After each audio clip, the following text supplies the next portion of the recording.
Okay, welcome back, everybody.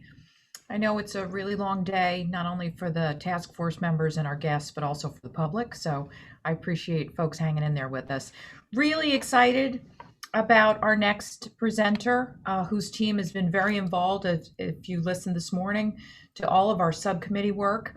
And really looking forward to hearing Sean Torpy talk about the national strategy in terms of aviation education at the FAA. So over to you, Sean. So thanks, Sharon. And it was so great to hear that we're involved in all of the different subcommittees, and you got a chance to see what I see every day. A lot of dedicated people really trying to add value to the mission, specifically with aviation space education. So my name is Sean Torpy. I am the Executive Director of National Engagement and Regional Administration. So we have 9 regions in the FAA, and the regional administrators fall underneath my purview. And also now STEM AvSed also is under my portfolio right now. I'm the executive that represents STEM AvSed in the agency, and we'll get into a little bit more detail there. So next slide, please. So AvSed is our acronym for what we do. It stands for Aviation Space Education. The FAA STEM AvSed program has been in existence for decades. We've been around for many, many years, and it has ebbed and flowed as far as its effectiveness. We were very robust, I'd say 10 to 15 years ago. And then competing priorities kind of took things away and got kind of watered down. And so based on a number of different events, the crisis of the workforce and the shrinking and retirement eligible aviation professionals, along with the pilot shortages and other things, were very much a wake-up call for us, along with just other priorities that were put or the priority of STEM AvSed being a priority for the agency and for the administration. So what we've done is this last year took a hard look at what we wanted to do in the future and how we wanted to move forward with the program. And a lot of it was also driven by the reauthorization. And so based in starting in 2018, we felt that it was a priority for aviation space education. So we put together a symposium pulling in industry, academia, and other organizations to get their feedback on what is the state of the industry and how we can better serve the aviation industry, but also we have 48,000 people who work in aviation also. So to make sure that our own folks have opportunities for continuity of operations moving forward as people start to attrit out and retire and what have you.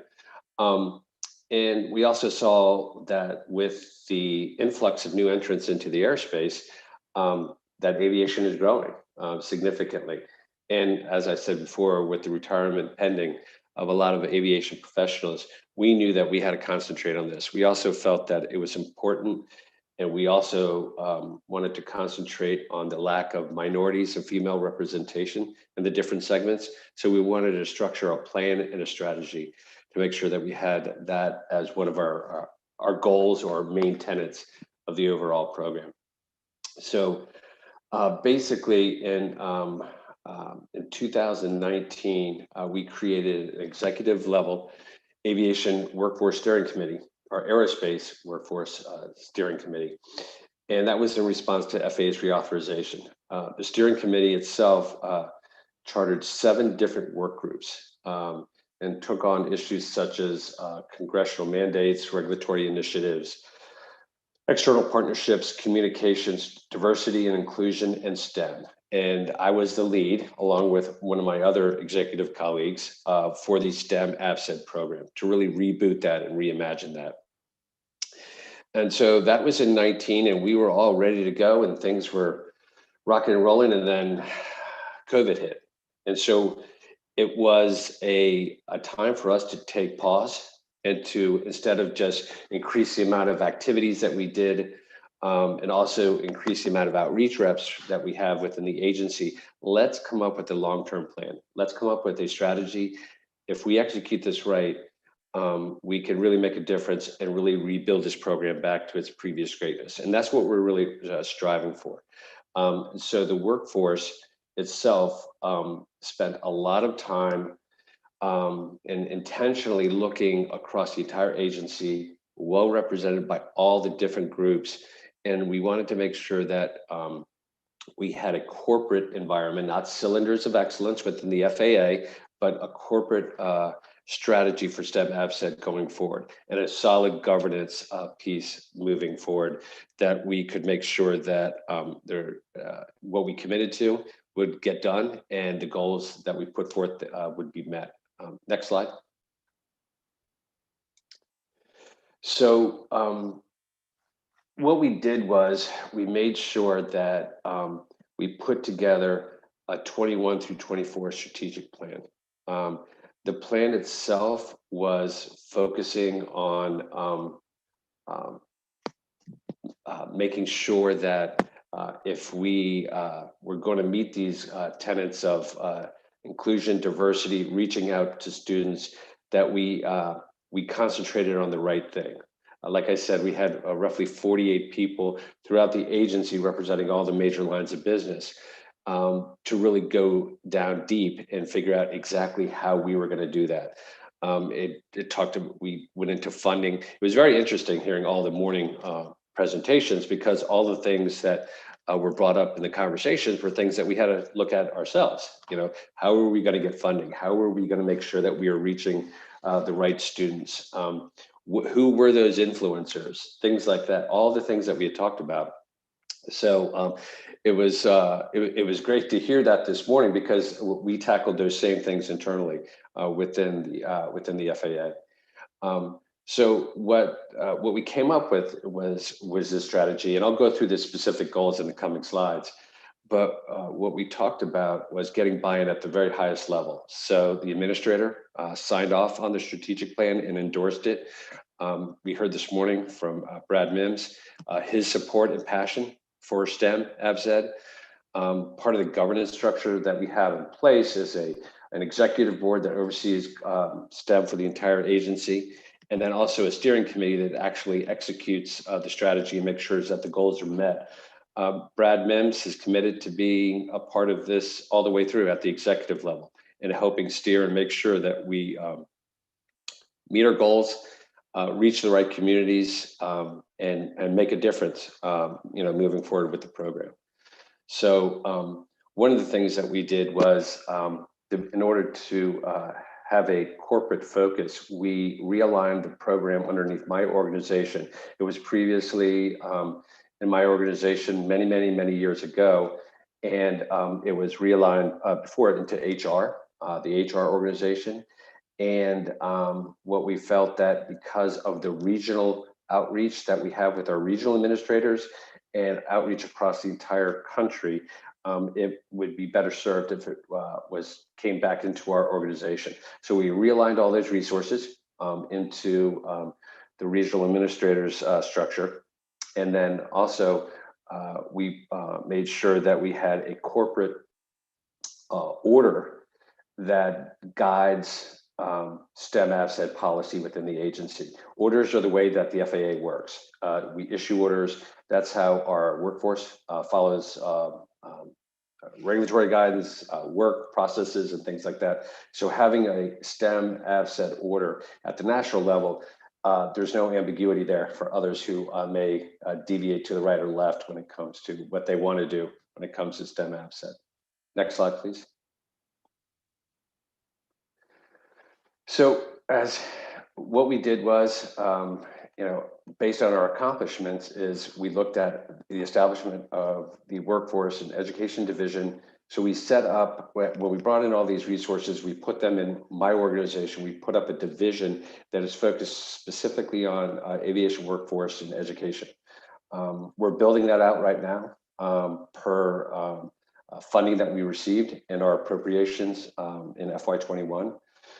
We also hired additional staff in the spring and summer of 2020, and have dedicated 6 analysts out in our 9 regional offices, and we anticipate filling all a regional STEM analyst out in each of our 9 regions to help support outreach activities in STEM out in the regions. And we'll go into, I'll go into a little bit more detail on that also. We also, the resources that were out in the HR organization came into our organization, so it wasn't matrixed.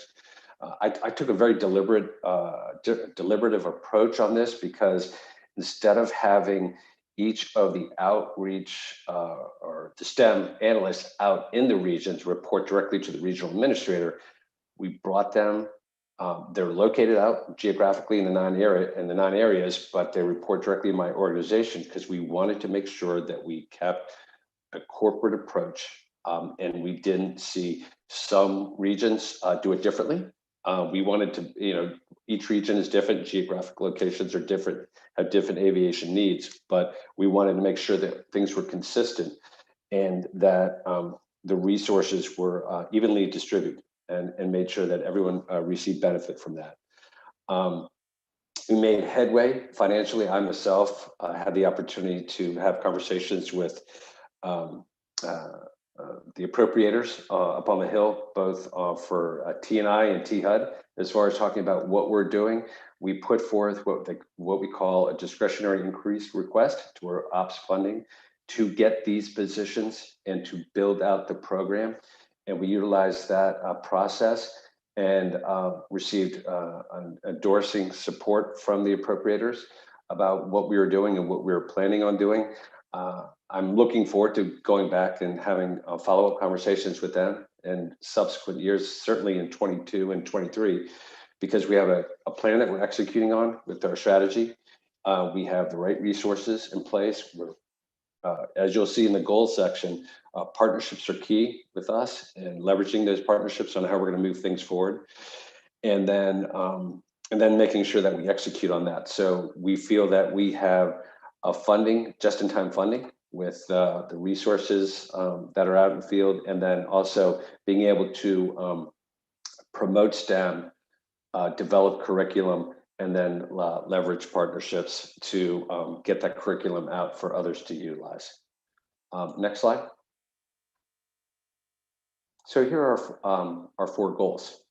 So all these words sound a lot familiar with everything that we talked about this morning. It's about pipelines and pathways, a STEM education for every student, strategic partnerships, and then across agency collaboration to optimize the program.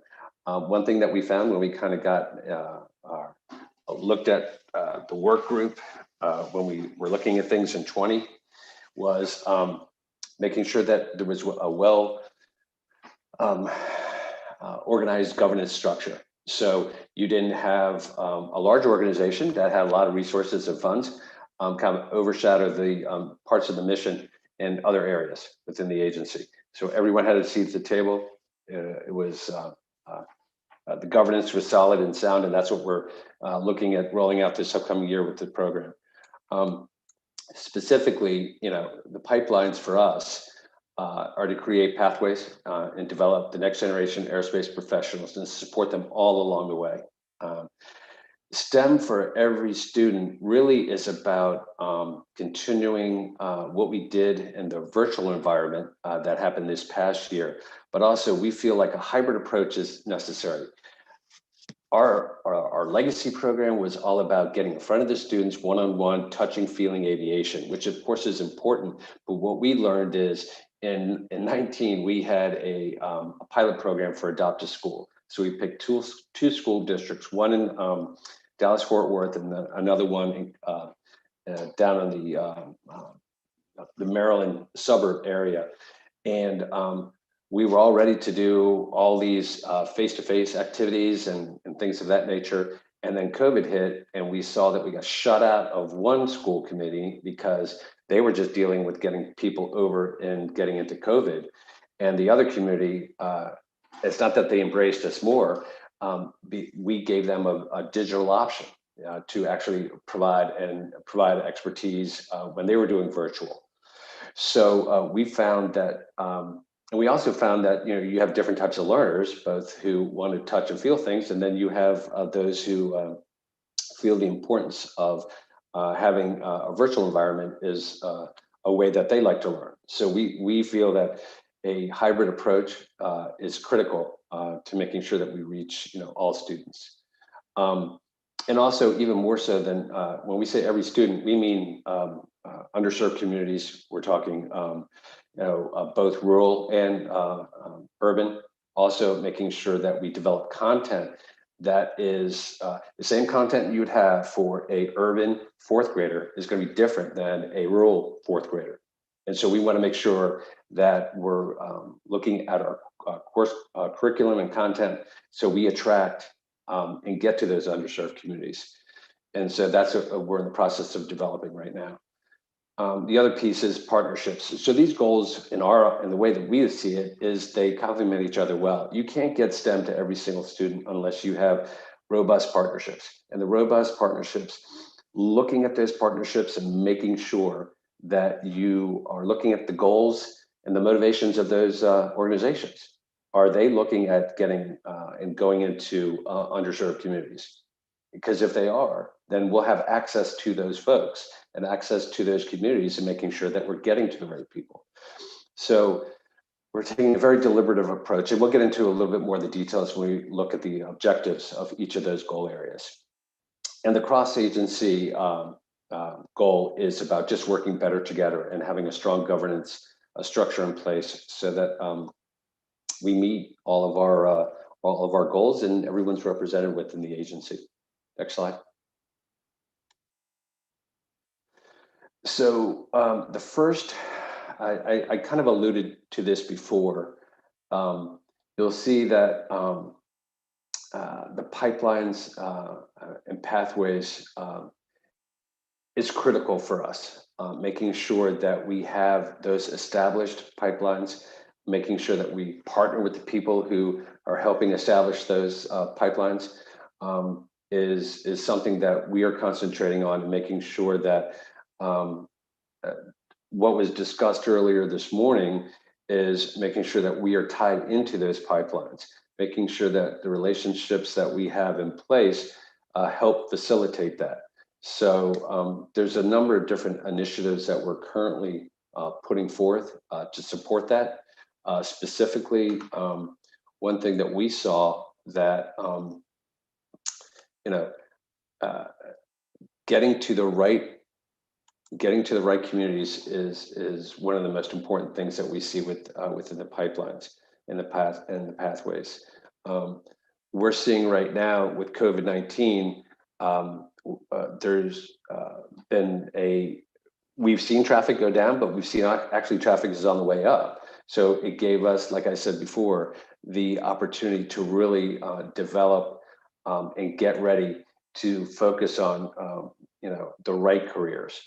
Ryan and Joel know this. I serve on the Choose Aerospace board as an advisor to make sure that I can help develop those pathways. And if there's regulatory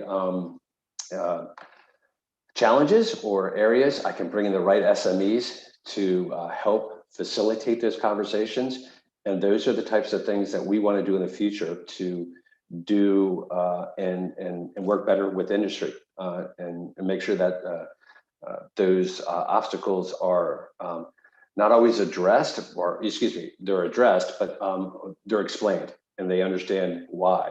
The other areas, if you look at what we currently have right now with the Workforce Grants Program, making the connections to those organizations and understanding and using that to what Ralph was talking about, and as far as the funding piece, and hopefully growing that program and growing it so that right now it's concentrated on aircraft pilots and maintenance technicians, but maybe that could be expanded. We'll have to get better data and see how that performs and the success that we have with that program, but that is also tied into the STEM asset program, specifically with the pathways. And then just creating opportunities for ongoing engagement with students and encouraging pathways across the board. What we're seeing is, and what we're starting to see is we're in competition. We're in competition with sports. We're in competition with the Girl Scouts. We're in competition with the Boy Scouts. We're in competition with all those folks to get that, to get them hooked. And so it's not about beating them out and not having them do sports, but being along with as another option to be a part and be appealing to all those influencers.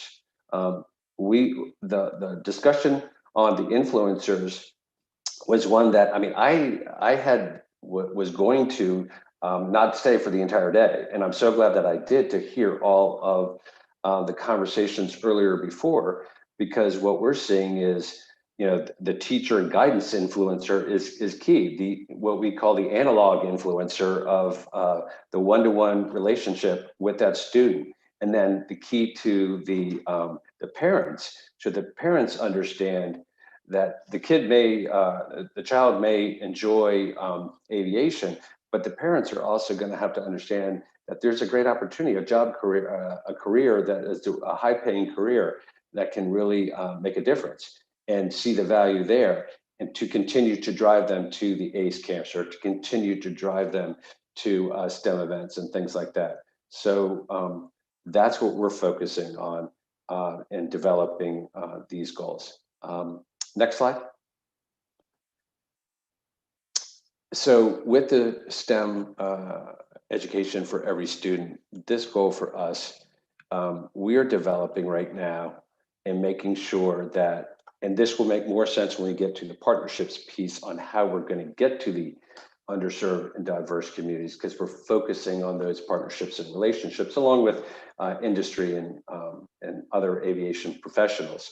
But our goal is to make sure that we are delivering not only just for STEM content that drives interest at all different levels. Currently, right now, we're developing a fourth grade lesson plan that we're giving to our outreach reps, who are representatives who actually go out for FAA employees. We have 1,700 employees right now who are certified as a STEM outreach rep. And then they have the ability to go out and do STEM events, whether it's within their communities, within their church groups. Predominantly, it's been within the schools. But what we're doing is, before we would just give them this training and say, hey, go out and talk about what you do within aviation. And so that's been successful to a certain degree. But what we wanted to do was target our curriculum so that we're reaching the right students at the right time, and then nurturing that as we develop more curriculum as we grow this program. Currently, right now, we have a number of different lessons. One is drones in my community, and that will help demonstrate the value of drones in the communities and how to keep safe with drones while operating drones, because we see drone operation growing within the younger population, and we want to make sure that we're promoting that. The next lesson plan is, are you a pilot? And that's students being able to identify the different types of pilots and the jobs that they perform, so actually understanding pilots. The next lesson plan that we're developing right now is Alpha Bravo Charlie, which is students will be able to explain why air traffic controllers are important, ensuring the safe operation in the national airspace. And then we can't fly without you. And that's where students will be able to understand the work of the aviation maintenance technicians and the importance for maintaining a safe aircraft and the value there and how that contributes to aerospace. And then the next one is lesson is, what's the plan? And the students will be able to identify and explain key design elements of an airport. And then lastly, we have Moons, Mars, and Beyond, which is students will be able to explain how technology allows humans to safely travel to work in space and do work in space. So we're concentrating on all the different disciplines, and this is at the fourth grade level. We're going to expand this, and our goal is to give our outreach reps these lessons planned to go out and actually do specific work within the school systems that they're going to be associated with in other communities. And let's see, if we could go to the next slide. And so partnerships. So for us, partnerships is really critical because we know that in order to get STEM to every single student, that we have to have robust partnerships. We also know, as I said before, in order to get to diverse communities, we need to know and understand the partnerships that we have, the goals and the motivations behind those organizations. So if they are supporting uh,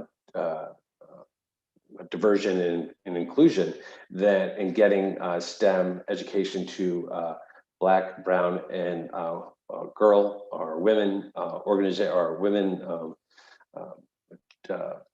students, then those are the types of people that we, of course, want to partner because we feel that's one of the goals of our STEM program.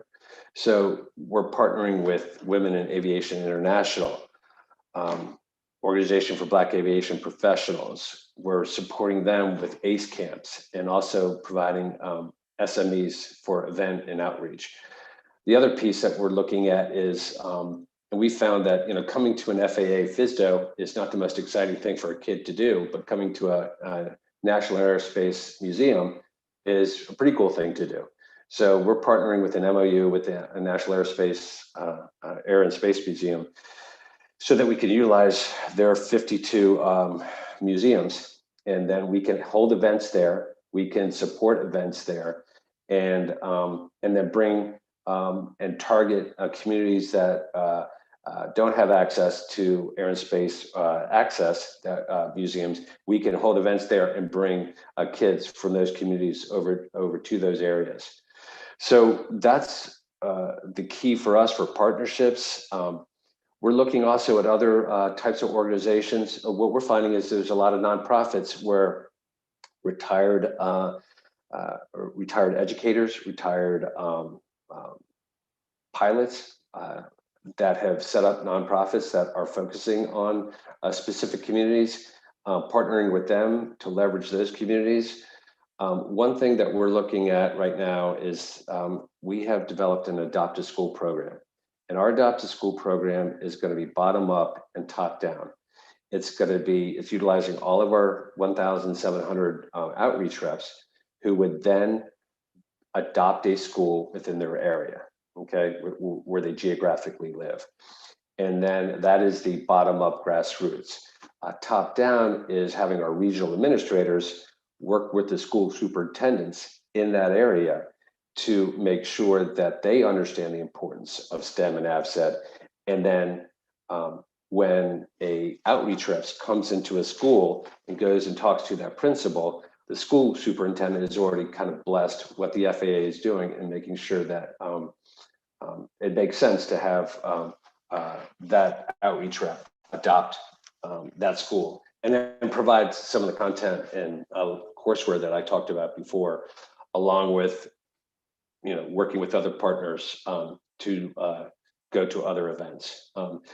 We're tied in right now with SciFest, the upcoming STEM Science Festival, and we're going to promote a women and girls aviation pavilion. That's what we're looking to do in October, to make sure we're actually meeting with them this next week to kind of finalize that piece, because of helping us meet our goals to reach women and girls in aviation. So the partnerships piece is really big for us, and making sure that along with everyone on this call and out there in the public, we're looking for those robust partnerships to really meet the goals of reaching a STEM education for every single student. And the last goal next slide, is our cross-agency collaboration. So this is the way that we want to run the program. We want it to be a corporate program within the FAA. We want to make sure that we increase our STEM outreach reps. We have 48,000 people in the FAA. So we're currently right now, in 19, we had roughly about 800 reps. We're at 1,700 now, even with COVID and the shutdown of the schools. So we're planning to ramp that up even more.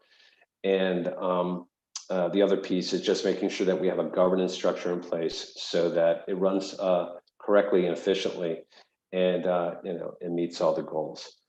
So I know that was a lot of information about what we're doing here. So I know Sharon also wanted to set some time up for some questions. So hopefully I'll be able to answer them all. And quite honestly, hopefully you've seen, Chris Sharp, Christina Druid, Ed Comer, Robin Malunga, all of our folks, Michelle Christensen, who have been a part of the subcommittees.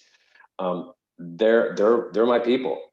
You've met my staff. When I talked about the 6 people, those are those folks, and you see their passion. What I will close with saying that both Steve Dixon and Brad Mims are 100% supportive of this program and the reboot that we put in place.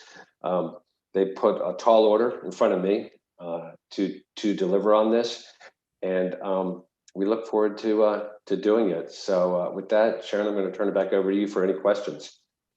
Sean, that was terrific. Thank you very much. And so thrilled to see the FAA really making this a priority issue. And we were big advocates for the regional person in our area Yeah. years ago, and just so excited to have those resources back and have that person act as a convener for our area is going to be awesome.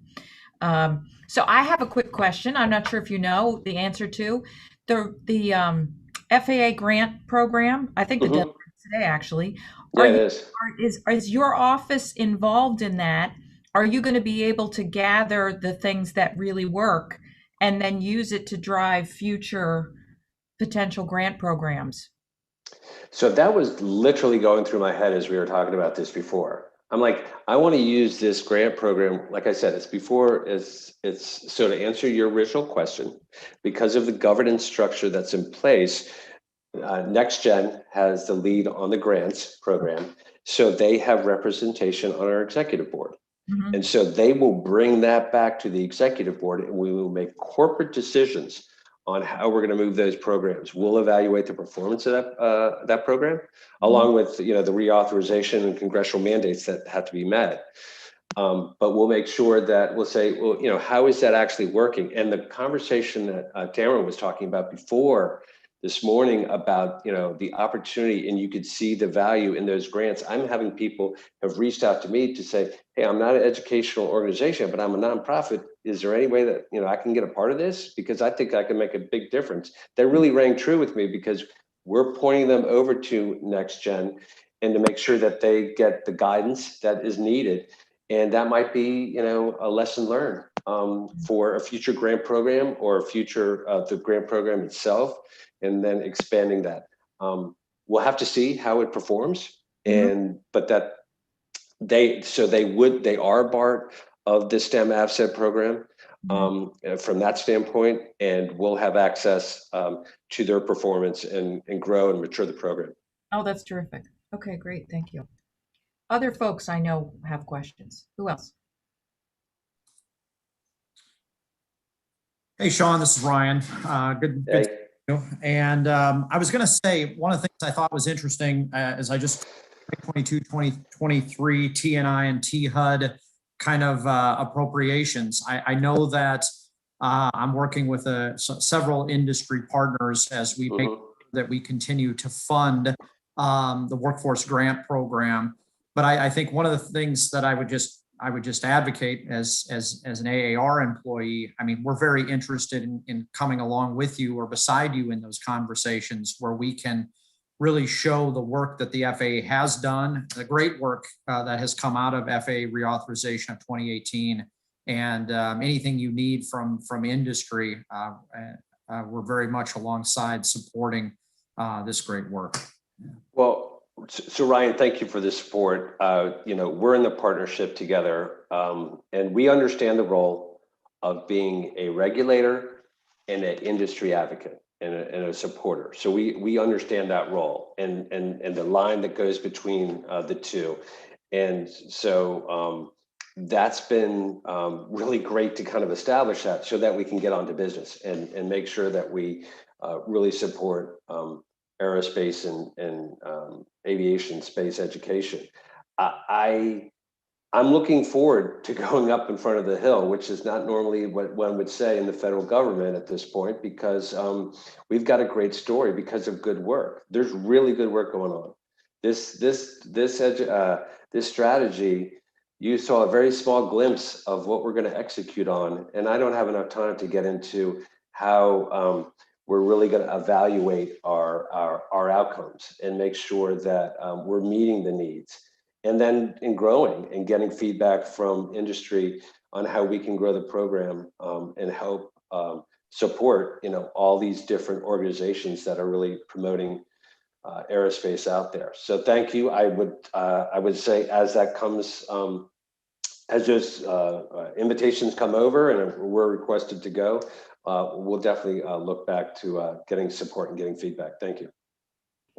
Sean, I thank you again for your presentation as well. I thought it was it's really good to see the work that's going into advancing ASVED and taking the leadership role as the FAA in the initiatives that we need as an industry. One of the things that came up in our subcommittee meeting was, what to do when the task force disbands.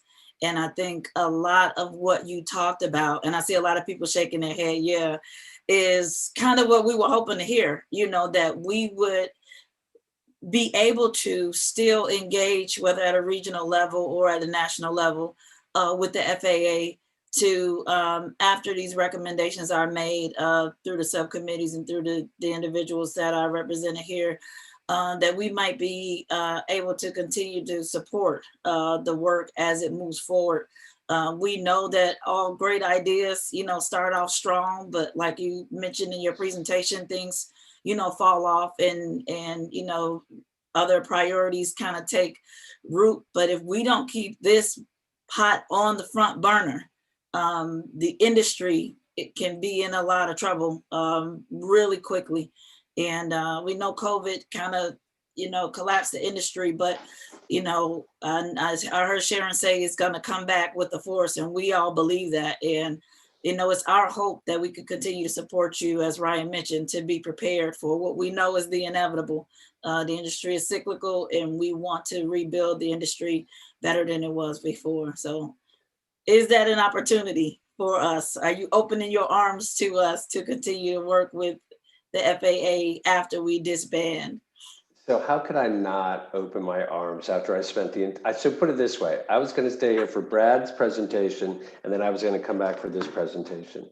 And I stayed the entire time because I'm seeing what my people who are working on the subcommittees right now, the great work that's being done. So part of my title is National Engagement and Regional Administration. So national engagement is all about community engagement within our stakeholder community, and that's what we're all about. So I would welcome the opportunity to come and participate in our executive boards. I would also welcome the opportunity, as appropriate, work within our steering committees to see how some of the seeds that we planted here, how they're doing, and from that standpoint, because we know that engagement early and often is critical to the success of these programs. So absolutely. Thank you, Tamara. Yeah, just a little idea for me is, what about advisory councils at the regional level?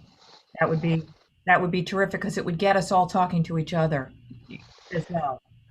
Well, I mean, so we're going to need help. I mean, we can't do it all ourselves, right?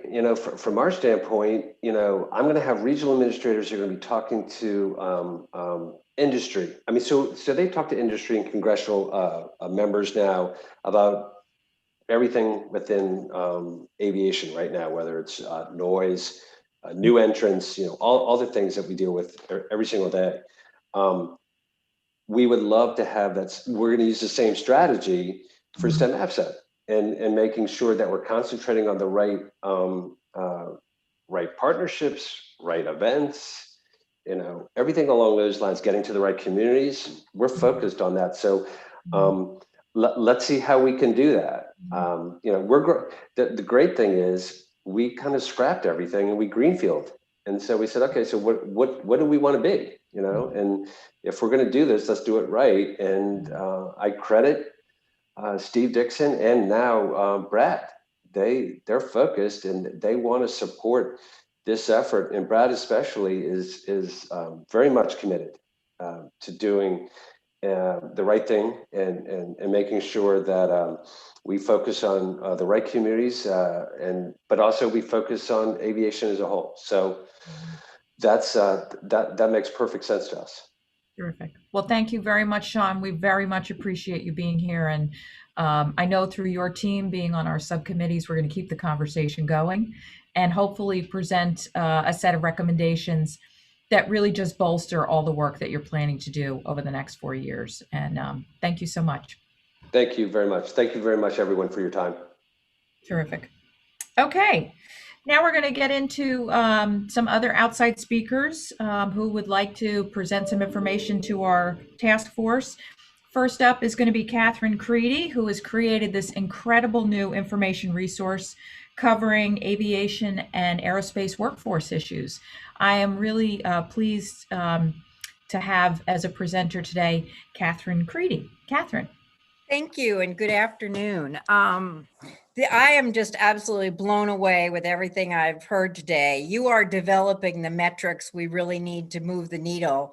And some of the ideas like the virtual gateway Whitney spoke of really gets me energized. Like identifying social media influencers that Deputy Mims mentioned. You have come so far in accomplishing what needs to be done.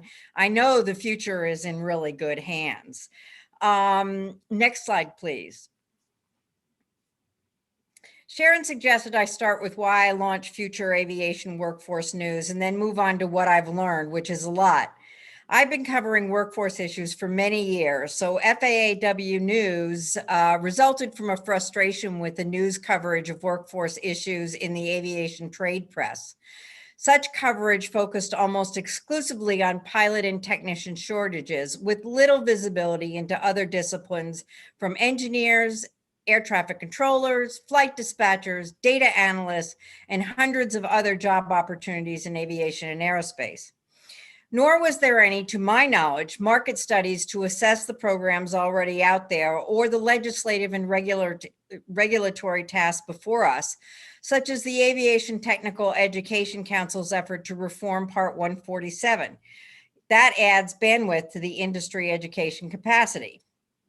There was little coverage of the most serious issues facing the industry, including skill gaps or connecting the dots between corporate workforce development programs and the hundreds of aviation education and promotion programs. Few were paying attention to how emerging technology will change how we work or how we do business. It is this technology that will convince young people that aviation is not old and industrial, but offers jobs working with some of the most advanced technologies that will give Silicon Valley and gaming a run for its money any day. In addition to the lack of metrics on what aviation programs actually achieve, there was no coverage of new funding strategies. There was some coverage of barriers to entry, but that was almost exclusively about women, which remains so today. Finally, no one was developing the tools needed for industry, proving if a child has an interest, it can likely be satisfied by pursuing a career in aviation and aerospace. Next slide. I launched FAAW News in early November, and in that short time, I've accomplished a lot. The first comprehensive list of aviation aerospace promotion and education programs. I know Ralph said there was nothing out there, but I beg to differ. I was frustrated there was no list out there of programs. I now hear how important such a list is in connecting the dots between education and the industry, which is exactly why I developed it in the first place and why I continually update it. The first comprehensive list of women executives in the industry, I've also had name as an accomplishment. I've been working on in-depth analysis of skill gaps and the impact of emerging technology on how we do business. I'm in the middle of a series on assessing each aviation discipline workforce shortages and the skills needed for the future. That will hone our development of education and workforce programs. I've also covered how education is changing and how academicians want to see it change further. And pleased you've identified the trend in career and technical education and its application in aviation and aerospace. I've covered how poor schools can leverage these programs at little cost. Finally, while most of the coverage of diversity has focused on women, I have broadened that definition to include what we all think of when we're discussing diversity: people of color, LGBTQ, differently abled, and mature workers. I've heard women in aviation several times today, but only twice have I heard the Organization of Black Aerospace Professionals. So I'm very pleased to hear that they're on your radar screen. Next slide, please. Finally, I have identified problems with current actions, including wrong assumptions that has been mentioned earlier. Far from needing development of aviation promotion education programs, we have plenty. We need to amplify and publicize them. So we need to stop reinventing the wheel, except when it fills a gap not already addressed. We also have a scattershot approach with too many people looking at different facets of the problem. That's why I'm so thrilled that your task force is finally organizing us. And outside of local newspapers, there is no general assignment press coverage. Next slide, please. I also think there is little appreciation of the challenges we face trying to weave the various education trends together to create a pathway for the future. That includes overhauling education at all levels to better respond to industry needs, starting at pre-K and tailoring curriculum to how students learn. Few appreciate the massive challenge of incorporating social justice into workforce development programs. The tasks are many, but they will yield economic dividends for America and opportunities for people who have never had much of a role in aviation and aerospace.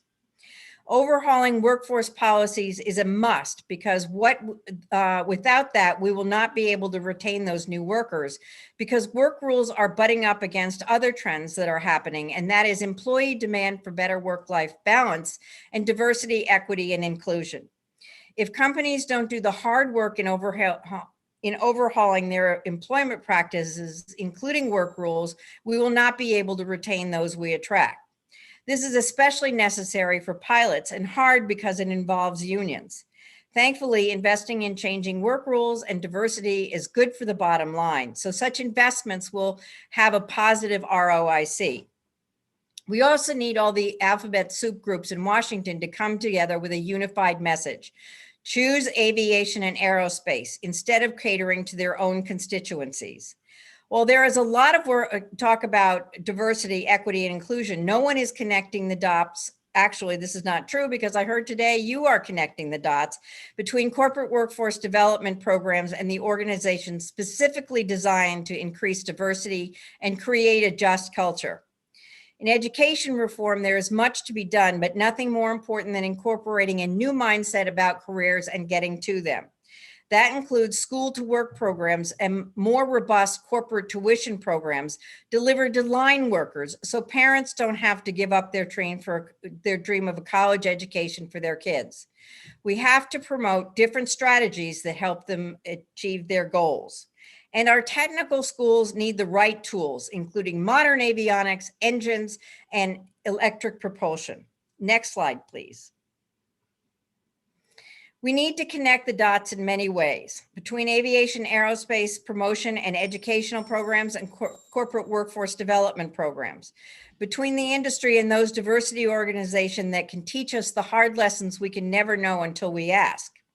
We need to understand the social impact of moving outside our normal pathways and what it will do to make a more just society. By recruiting people from underrepresented communities, as Sharon told Congress, we changed the trajectory of an entire family and community. We can transition whole economies from fossil fuel to high tech, as is being done right now in West Virginia. Academicians have concluded we need an interdisciplinary approach to create super workers who can work across disciplines and technologies.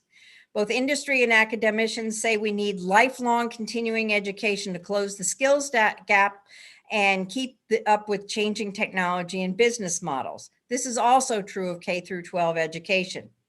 And we need a coordinated effort, an overarching battle plan that will get us where we want to go, that addresses all levels of education. Everyone needs to be at the table to apportion the work ahead of us and to promote the careers we offer. Next slide, please.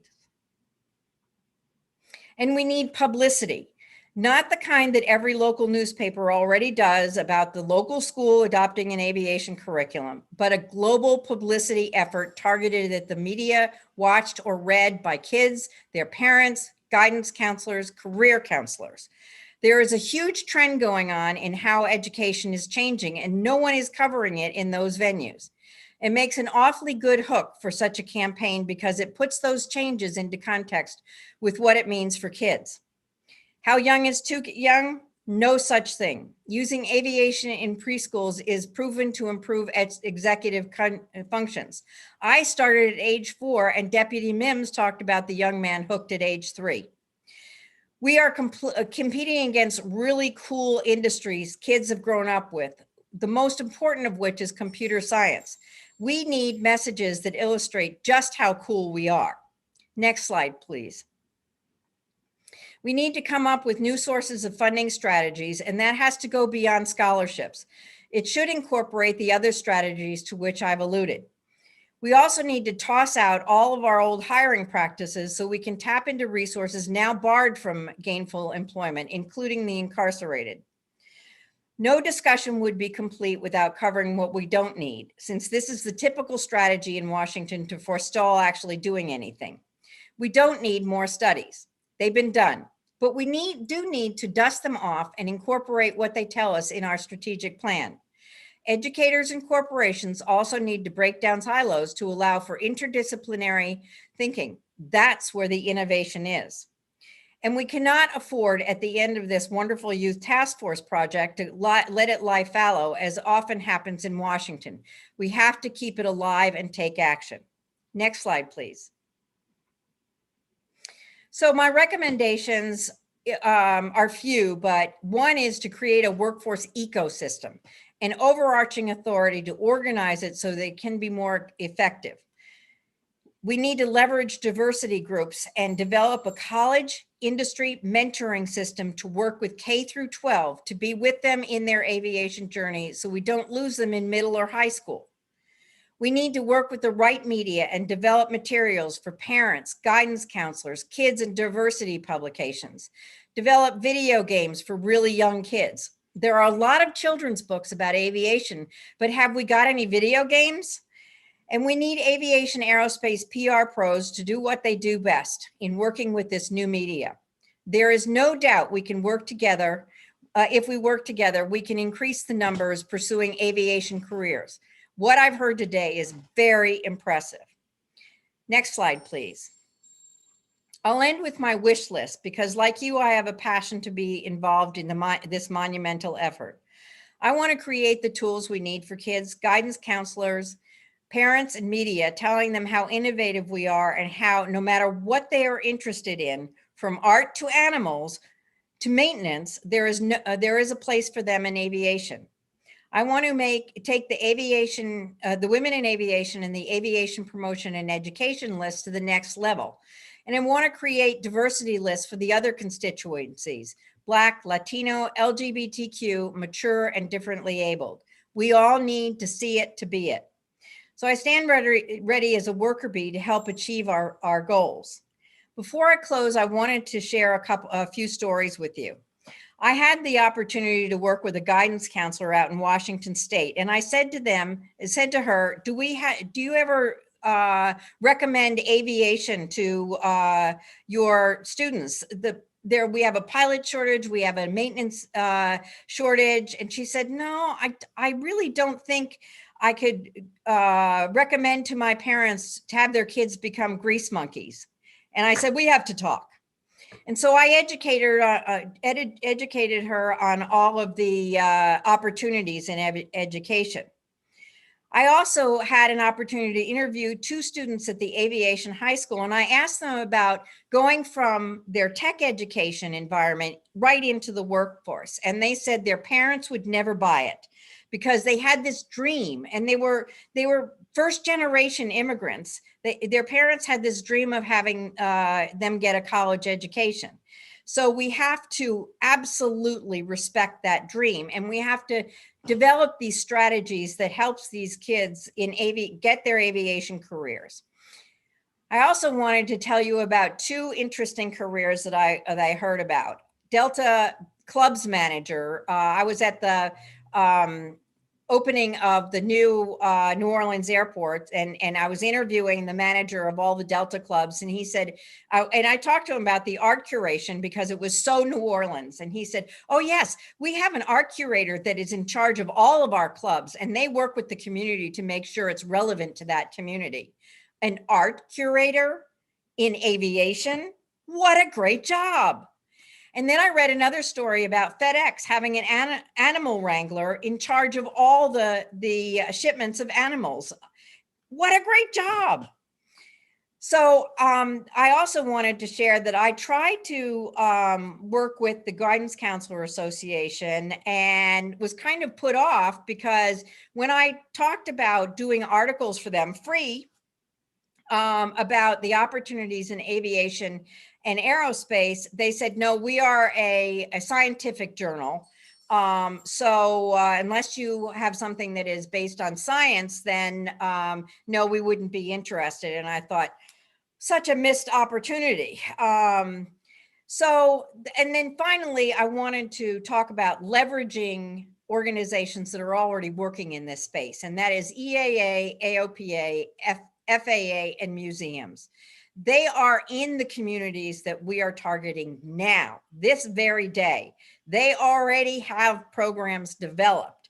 All they need is the funding and the help of their local chapters to get it into the schools. So I hope I've given you some new information or prompted some new thinking. Thank you for inviting me to participate. It's been a wonderful day, and I'll stand by for any questions. Hoorah. Catherine, that was great. I try to be a cheerleader. That's right. Somebody actually suggested this. I could have started with amen. Absolutely. That was terrific. All right. So we've talked a lot today about this one-stop shop. You know, give us some recommendation. Who do you think should be the convening group for the one-stop shop?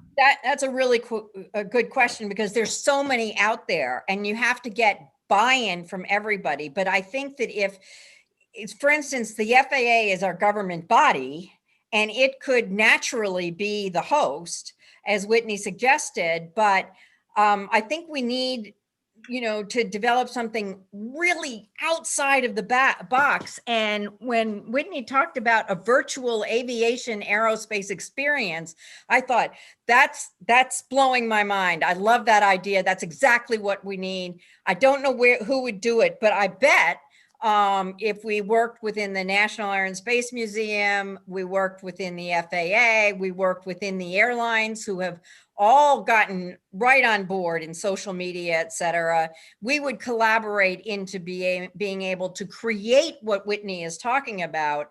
And then finding a home for it is just a matter of, somebody raising their hands. Mm-hmm. Terrific. Other questions?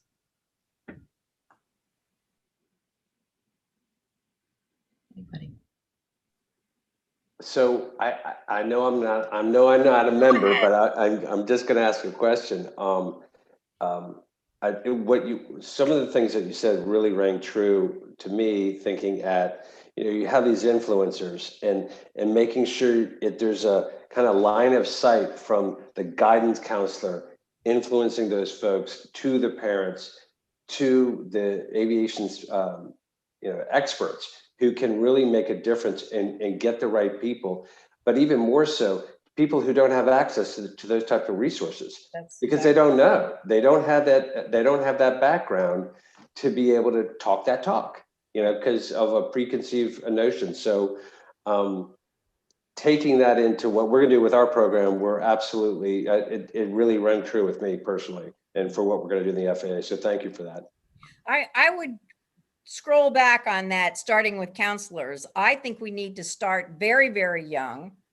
And somebody, and I don't know who it was, but it's not my idea, of creating a mentoring program between college students and industry representatives to bring kids throughout their entire journey, so that we start them in wherever we start them, whether it's 10 or whether it's in preschool or wherever we start them, that we connect them immediately in their local community with resources that will be able to work, travel with them throughout their entire journey. I think that's one of the biggest keys to success.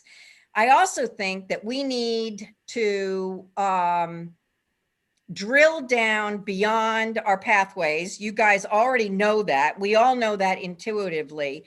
So we need to get into the diversity programs that are already working in urban areas or rural areas or with diverse groups, so that the Latino Pilots Associations is involved, that airlines who go, Southwest has an incredible program, and, work with them to leverage that program going into schools that not only goes into the affluent schools, but goes into the rural and the inner city schools, so that they, the kids that don't have anybody in their anybody in aviation in their family can, a light bulb will go off and say, maybe I can do this. And we already have the resources that can drill down in there. We just have to connect the dots between the right organizations.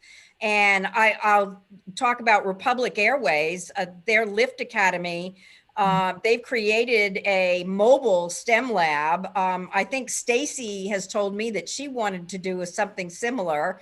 Joey has something similar on. Collins Aerospace has something similar on, that goes into these out of the way communities, that introduces aviation and aerospace as something that everybody can do. And if you have an interest in designing interiors, you can design the interior in aircraft. Or if you have an interest in animals, you can be an animal wrangler, whatever.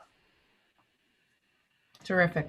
Thank you very much, Catherine. This has been incredible, and we look forward to having you stay with us as we continue to move through the process. Oh, I'll be here. Okay, thank you very much. All right, terrific. So our next speaker is Dr. Jeff Montgomery from the Civil Air Patrol, another organization that has been deeply involved for many decades on aviation education, and looking forward to hearing from Jeff. Thank you, Sharon, and good afternoon.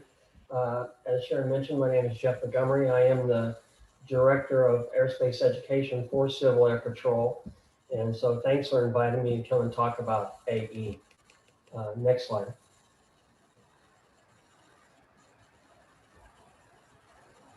Can I get the next slide, please? Okay, so I just want to take a quick moment and talk about some of our background and who we are, and then I'll focus on what we're doing in AE and STEM. I'll emphasize our efforts in the underserved, and I'll talk about some of our statistics. Next slide, please. We were actually founded in 1941, so like Sharon said, we've been around quite a while. In 46, we were congressionally chartered as a nonprofit corporation. And then in 48, we were named the official auxiliary to the Air Force. And then just recently, we're also named as a total force partner. So Air Force, Army, Navy, Marines, Coast Guard, Guard and Reserves, and Civil Air Patrol are all part of serving the nation. So we're unique in that we are a nonprofit organization, yet also we are in total force. So much of our funding comes from the Department of Defense down to the Air Force. However, we also have a foundation, and we have a development office to help us with our nonprofit efforts. Next slide. This is what we do. We support communities with emergency responses, youth development, and promotion of air and space. For our emergency services, these are our three missions. Our emergency service mission, we conduct 95% of the search and rescue missions in the United States. Those are both air searches and also cell phone forensic searches. And over the life of our organization, we have averaged 82 lives saved a year, and that's every year. This year in 2021, we have already saved 50 lives, and most of those are now lost hikers, as much as anything. So if you've heard about CAP, then you may know about the search and rescue or our humanitarian efforts, such as our disaster relief efforts. We also have a cadet programs a mission, and it is a youth citizenship, if you will. It has 4 pillars: leadership and character development, physical fitness, and aerospace education. And then our third main mission is aerospace education, promoting STEM and AE, and I'll talk more about that in a minute. Next slide. So we are a member-driven organization. I don't know if you can see all the numbers, but we have over 55,000 members currently. Before COVID, we had over 67,000. So we're going to work to get those members back. We have an Air Force nomenclature so that if I mention squadrons, that's like a club meeting in a local town someplace. And then our wings are our states. And we have a wing presence in every state of the United States and in Puerto Rico and in Washington, D.C. Down there in the bottom, we have 560 aircraft, and like almost all of those are Cessnas. Next slide. So AE is one of our 3 main missions, and we have a headquarters down in Montgomery, Alabama. And so we do actually have about 100 paid staff down there. And as I mentioned before, we have 55,000 volunteers. So I'm actually down in Montgomery, and we have a small staff that works aerospace education. And what we're doing is trying to guide, support, and direct the efforts of all these volunteers who are actually out there doing the work. They're accomplishing the mission. We're trying to help them be successful in those efforts. So our mission then is promoting AE and STEM. And we have an internal mission, if you will, then with our cadet programs and, with our cadets and our adult members. And then we also have an external mission, and that is our outreach. And we focus on the schools and school teachers, and then like-minded organizations like FAA. We have actually a partnership with you, and AFA, the Air Force Association, Academy of Model Aeronautics, National Association of Rocketry, National Science Teachers, AOPA. We have Women in Aviation. We work with a lot of those. And so our outreach efforts are really important to us because beyond those 55,000 members, we're actually reaching 400,000 or more through our teachers that we have. And I'll talk more about those in a minute. Next slide.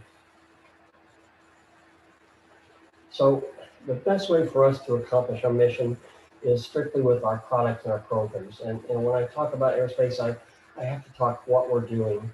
And so we have over 40 curriculum products, K through 12 and beyond. We actually have something for everybody in all age groups. Everything we do meets national educational standards. And you all know that's key to getting into the classrooms of America. Most of our activities contain hands-on activities. We, like all of you, understand the importance of reinforcing the learning. We have well over 500 activities when you look at all of our products. And then as far as careers go, we take a very broad approach, and we cover lots of topics, lots of subjects, and we're just excited to try to create a spark and get them excited, the students and the kids excited about the possibilities in aerospace and STEM and those career opportunities. Our main target area is middle school, and our secondary target area is elementary, and we like to start really young. I put a couple products up on the page. Maybe hard to see, but those ones at the bottom are just meant to be examples of modules. We have lots of modules that run about 50 pages or so of information, text, and then hands-on activities. And that's kind of the standard thing we do. We have a large textbook that's actually used by AOPA schools, junior colleges, adults, and some of our senior cadets. And so we have just a little bit of everything. Next slide. Diversity is obviously important to us. And I just want to point out these slides. These are some of our newly developed products. Women in Aviation, 2 volumes there. And then the one that may be hidden from your screen is Tuskegee Airmen. We've been trying to develop a program with them for years and been working with the Tuskegee Foundation, and that's about ready to hit the streets. So these are 3 that we've been doing lately, and these contain bios, accomplishments of these famous individuals, their aircraft or their spacecraft that they either flew or were involved in, and then lots of hands-on activities. Next slide. So I just wanted to give you an idea of some of our products.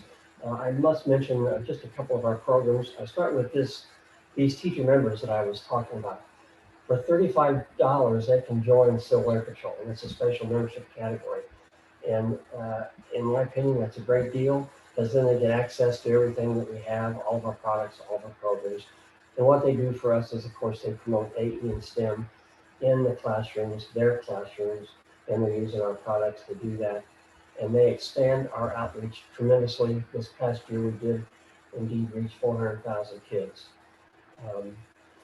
Next slide.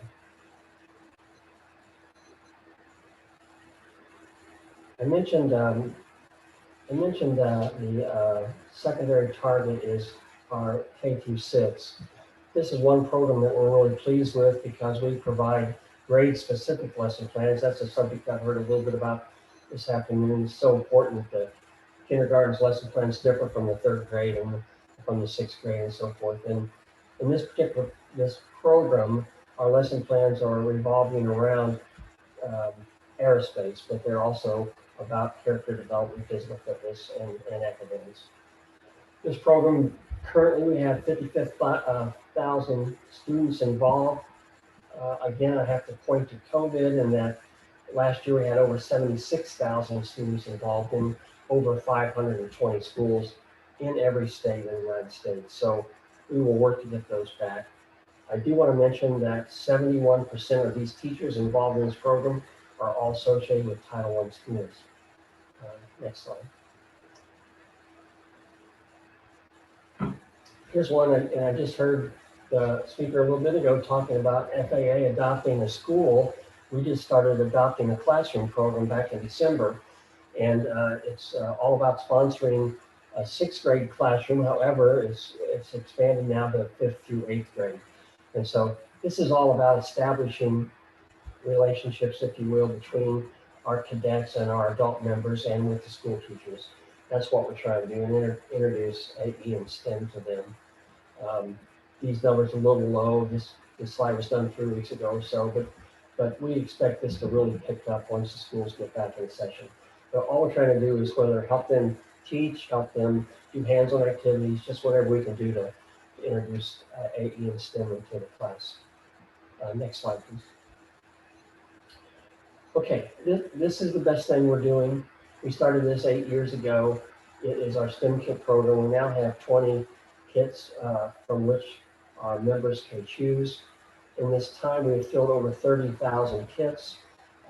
99% of our squadrons have at least one. Frankly, 90% have at least 2, 85% have at least 3. I could give you those numbers, but what I mean by that is they have a flight simulator kit. They may also have the robotics kit. They may also have the rocket kit. So it's been a very, very popular program. We work with vendors and we distribute them to our squadrons and our classrooms.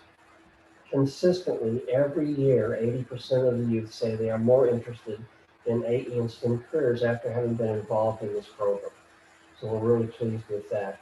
And I've already mentioned we've reached over 400,000 kids this year, and that's in a COVID year, if I can say it that way. So we've reached more in the past.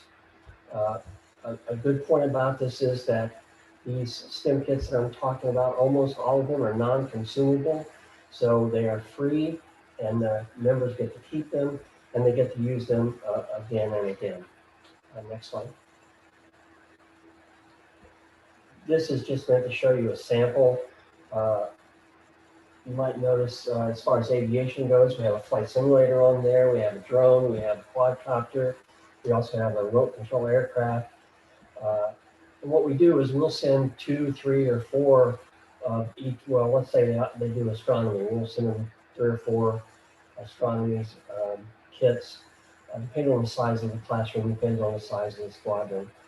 Our STEM kits range anywhere from $30 to $40 to $300 to $400, and so can get pricey, but we try to give as many as we can, depending on the size of the class. Next slide, please. So this is our complete listing of the kits that we have. And what we do is we divide them into 3 categories. And I wish I'd done so for this particular slide, but the categories are aviation, space, and cyber.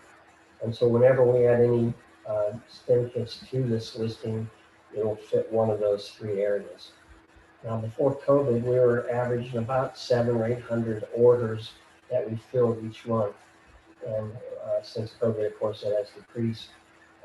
But again, we're pleased with the fact that our surveys and our evaluations and feedback all show that overwhelmingly these kids are more interested in STEM and aerospace after they've been involved with these hands-on activities.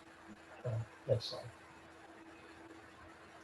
Okay, I'm touching upon just a few things, but I just want everybody to know we have all kinds of programs. I don't have time to talk about all of them, but our rocket program is very, very popular.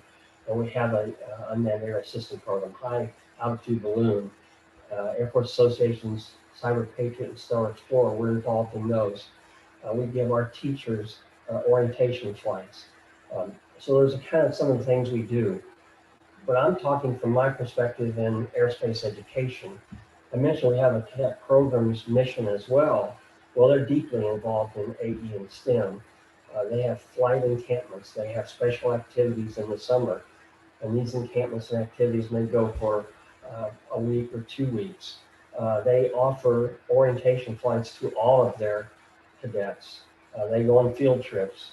And they even have a program that leads to private pilot license for the cadets. So I'm talking about aerospace again, but we do lots related to aerospace and STEM in more than just the area that I'm talking about.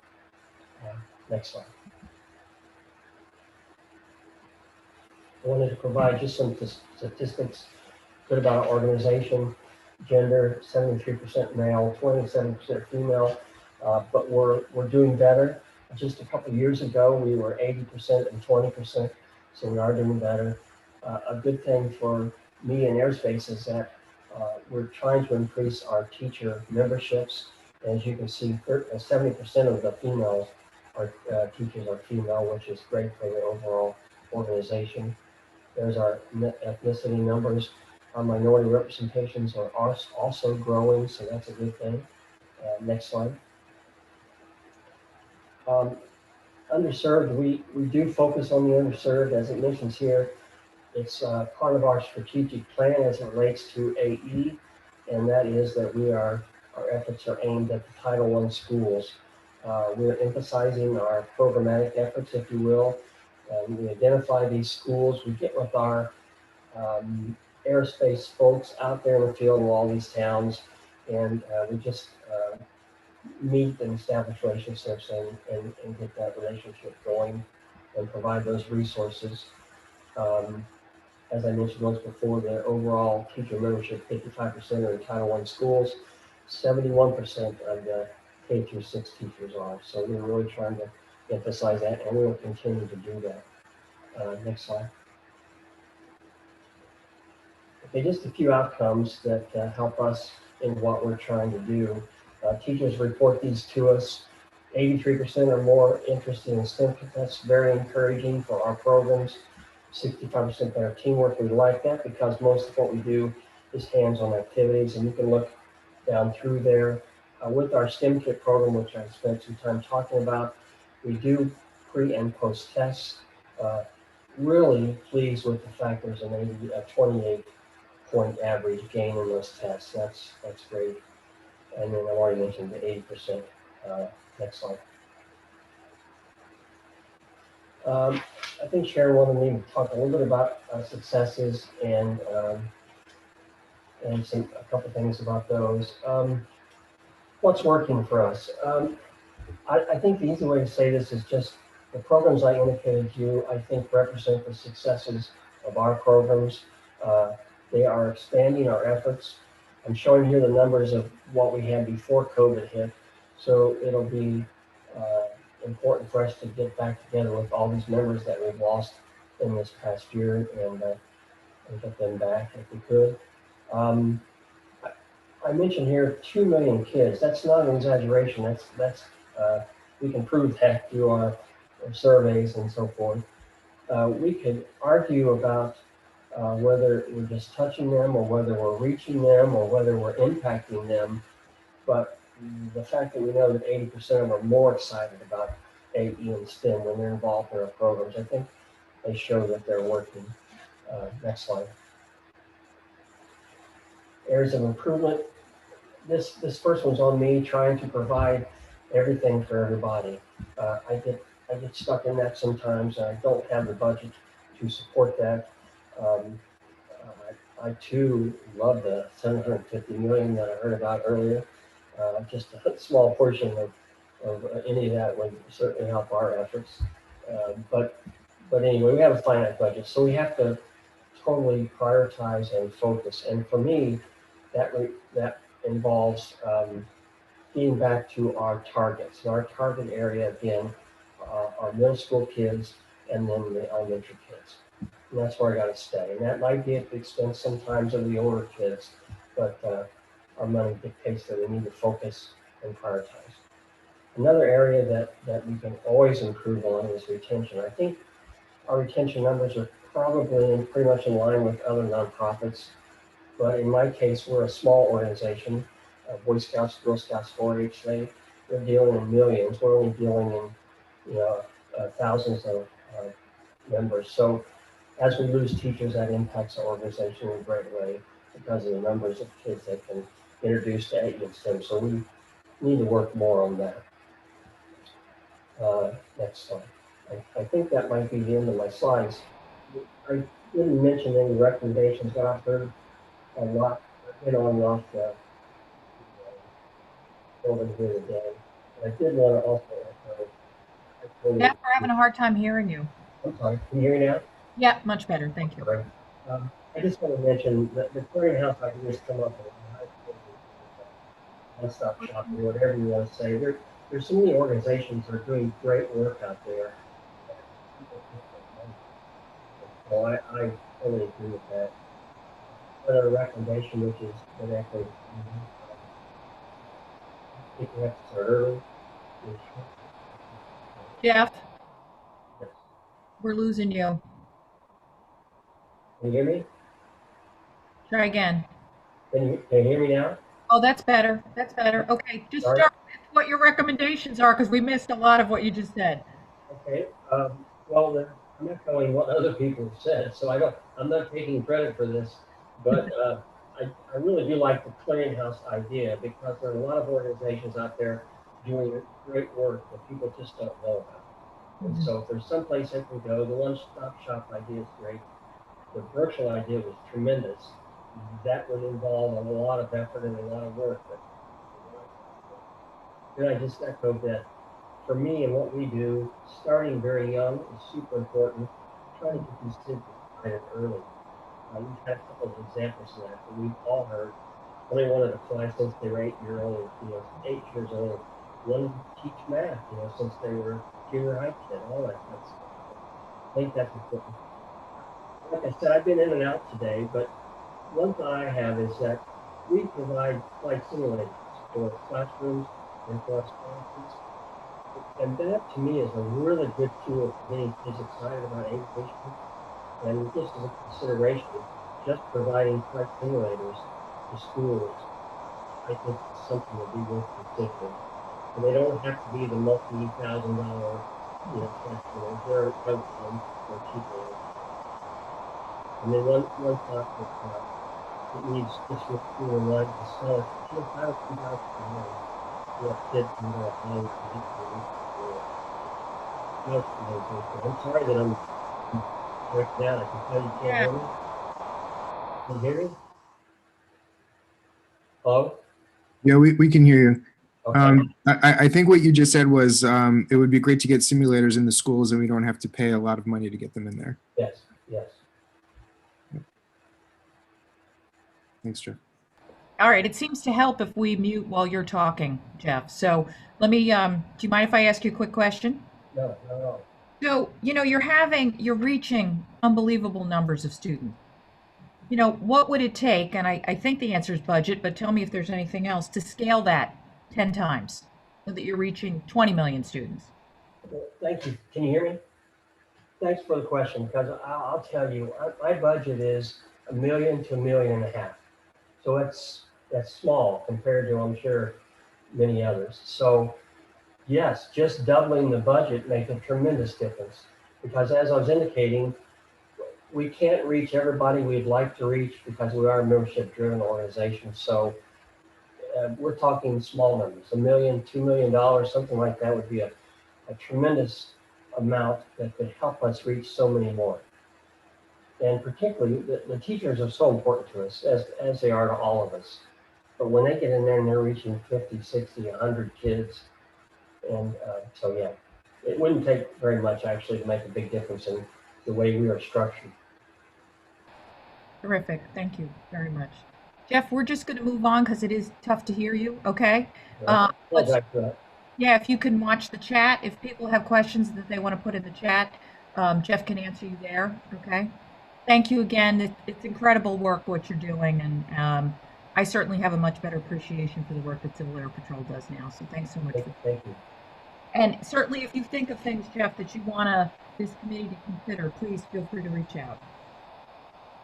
Okay, so up next is Hernanda White. We're going to have two speakers, our last two speakers of the day, to talk about some growing and emerging entry points into aviation and aerospace.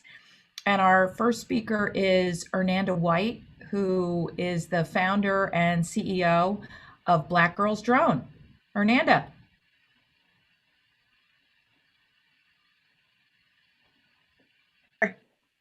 Hi there, good afternoon. Thank you so much, Sharon. I really appreciate it. I've enjoyed the whole presentation. It's been so awesome. So thank you for everything everyone has presented. It's been great.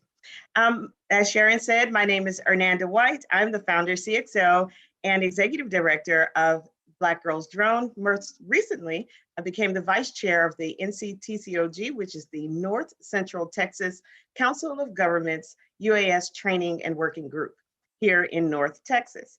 Black Girls Drone is located in North Texas, which is Dallas.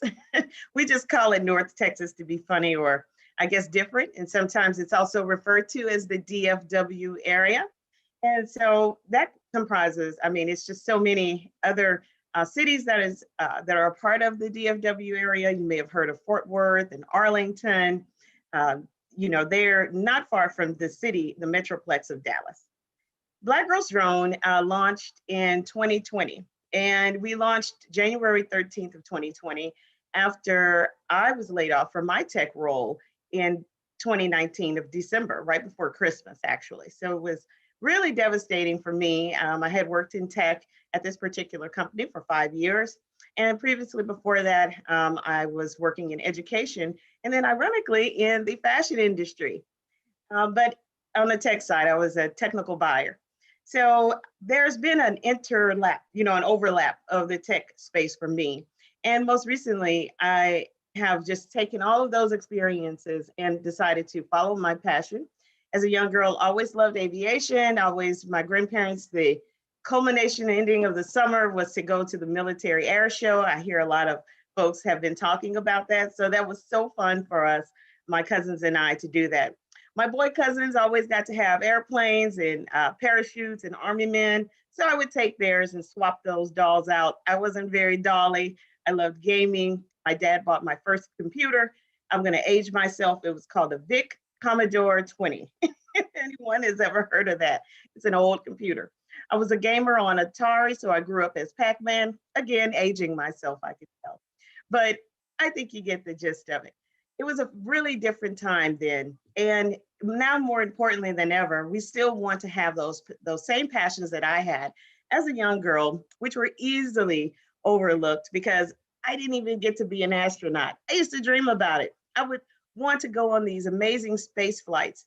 But as a girl in society, we know back then, and then true now, culturally, it's not looked upon for girls to do that. So you get redirected. But reigniting that passion later in life and through all of that work that I have done, it still did not leave. And it stayed with me as I launched Black Girls Drone 2020, January. And we got our launch at the Digital Expo for the Denton Black Film Festival. And through that, we have exposed our girls to careers in cinematography, in media, and digital content creation, and tech and drones. And through aviation, we want them to understand that there are more than just roles that you can fly. That's not the only rule. Everyone has explained that today. We know that there's so many things that you can do. And at Black Girls Drone, that's what we do. We do more than fly drones. Next slide, please. So, of course, we talk about what drones are and what they are not. We tell our girls that. Over the summer last year, when we launched in 2020, was our first virtual drone camp. And what an immersive experience that was. We got a chance to fly drones virtually using a drone simulator. We got a chance to take virtual museum trips. I hear everyone says that that's a really cool thing, and it is. I love museums, and actually as a little girl, I grew up next door to a museum, so how interesting is that? But we talk about the STEAM, the cultural, the things that are involved in drones that you just don't hear about. So tech tools that automate risky workforce tasks. We know that those have historically been performed manually, like in construction, where you use drones from military to real estate.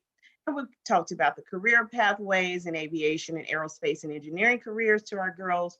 We also have heard from the survey from our girls over the summer that drones are mostly flown by boys and not girls. So being able to expose this to a lot of girls was really amazing. And I'm hearing that everyone's initiatives are aligned to do that. Widely popular in film, agriculture, solar and energy, and construction. And again, easily misunderstood as being only good for toys. So we changed that. Next slide, please.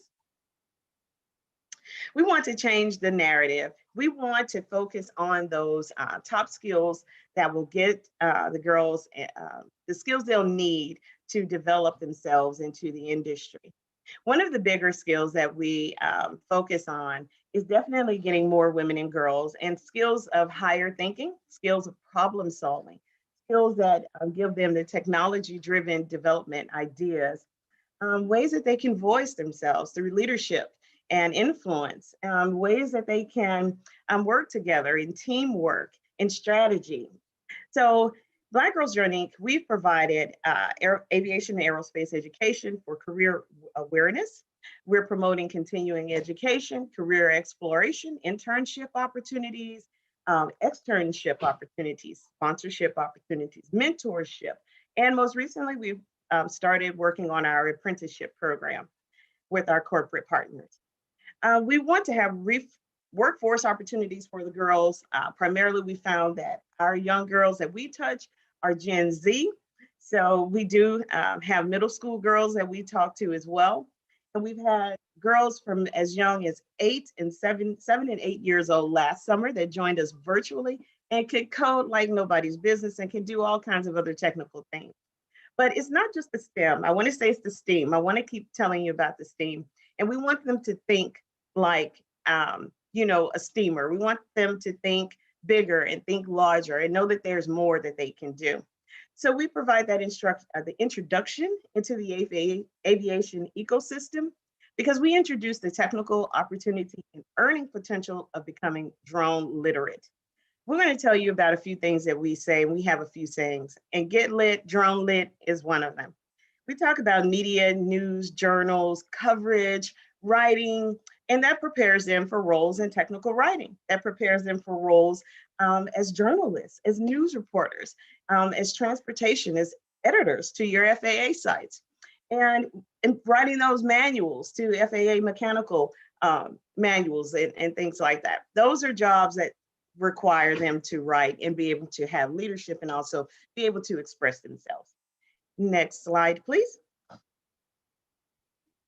So when we talk about accelerating the workforce pipeline, what that looks like to us is working with our middle school, our teachers, and starting early on. Everyone today has expressed how early we look to do that.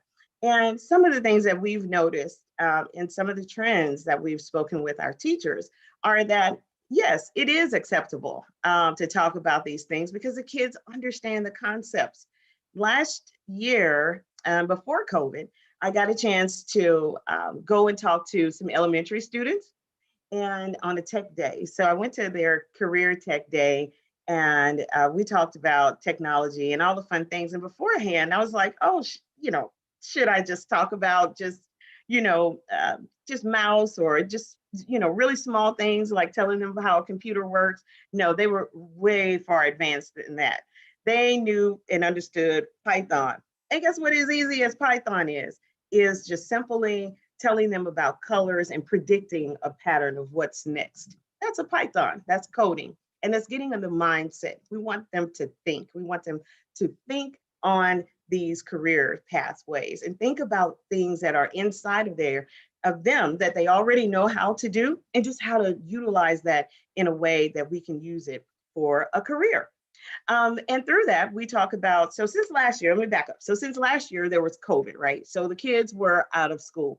And we know and acknowledge, and everyone around us knows that there's been the learning loss and the gaps of learning in the systems for many kids. And for many of the children, they were not even getting onto their devices. They didn't have digital access. There's a digital access divide. There's so many other barriers to kids, especially in underserved communities, if they didn't get a chance to do these things. So in spite of that and knowing these things, we decided that the best thing to do was, I was like, let's give them the social and emotional awareness that they need. So we focus on things like getting them to talk about their feelings, getting them to talk about things that matter to them, getting them to voice their opinions, getting them to understand, because they were very aware of what was going on. I want to tell you that these children, they're not like blind to the news. They're not blind to the politics. Even my 8-year-olds, they had, they wanted to go and do some protesting. They wanted to go and talk about it because they were, really feeling all of these feelings. And we are not going to turn away from that, because that's a part of when you go into a job, you have emotions and you have to understand how to address those emotions. So those were things that we discussed, and getting the children to be able to develop and understand ways to process those emotions. Literacy clubs, those are really cool. When we say drone lit, we mean get lit. And we want them to not only read, but we also want them to write, and we want them to create using STEM, using STEAM. It takes very little to nothing to learn how to use Adobe Acrobat. It takes little or nothing to use Google programs and free software and content that is out there for you, and plugging and playing and with these tools that they had. So that was what we introduced to them. Ways that they could create, ways that they could read and discuss and have those conversations. And then through our virtual summer camp, we also introduced career opportunities using drones, and community and aviations, and ways that they could go in pathways and to find themselves into their next career level. Through high school, our girls are in aviation social clubs. They are in our internship program. I have 3 students that I'm interviewing now. We have camps. We'll be competing in our robotics competition for the vertical flight. So those are things that they want to talk about. They want to talk about things. Gen Z wants to talk about things that are on social media. They want to see things that are sustainable. They want to talk about things that matter to them. And they want to know that their voices are heard, and also have a community to do that. And then we have community in our collegiate space for our girls. Our collegiate girls are social media driven, of course. They wholly want community. Solely, they are very deeply involved in understanding community and being seen and represented.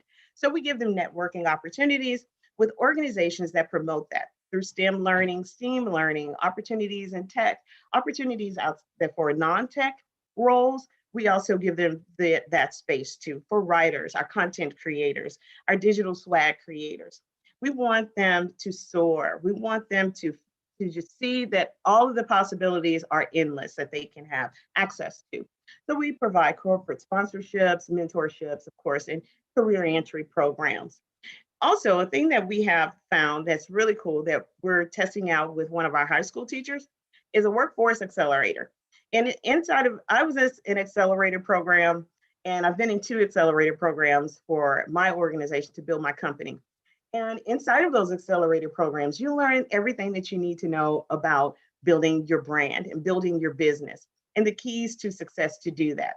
And I like to take that same concept idea of what an accelerator is like for a startup, to move that into what an workforce accelerator is, to help accelerate the process for a student to go from learning hands-on from kindergarten all the way until they get into their collegiate.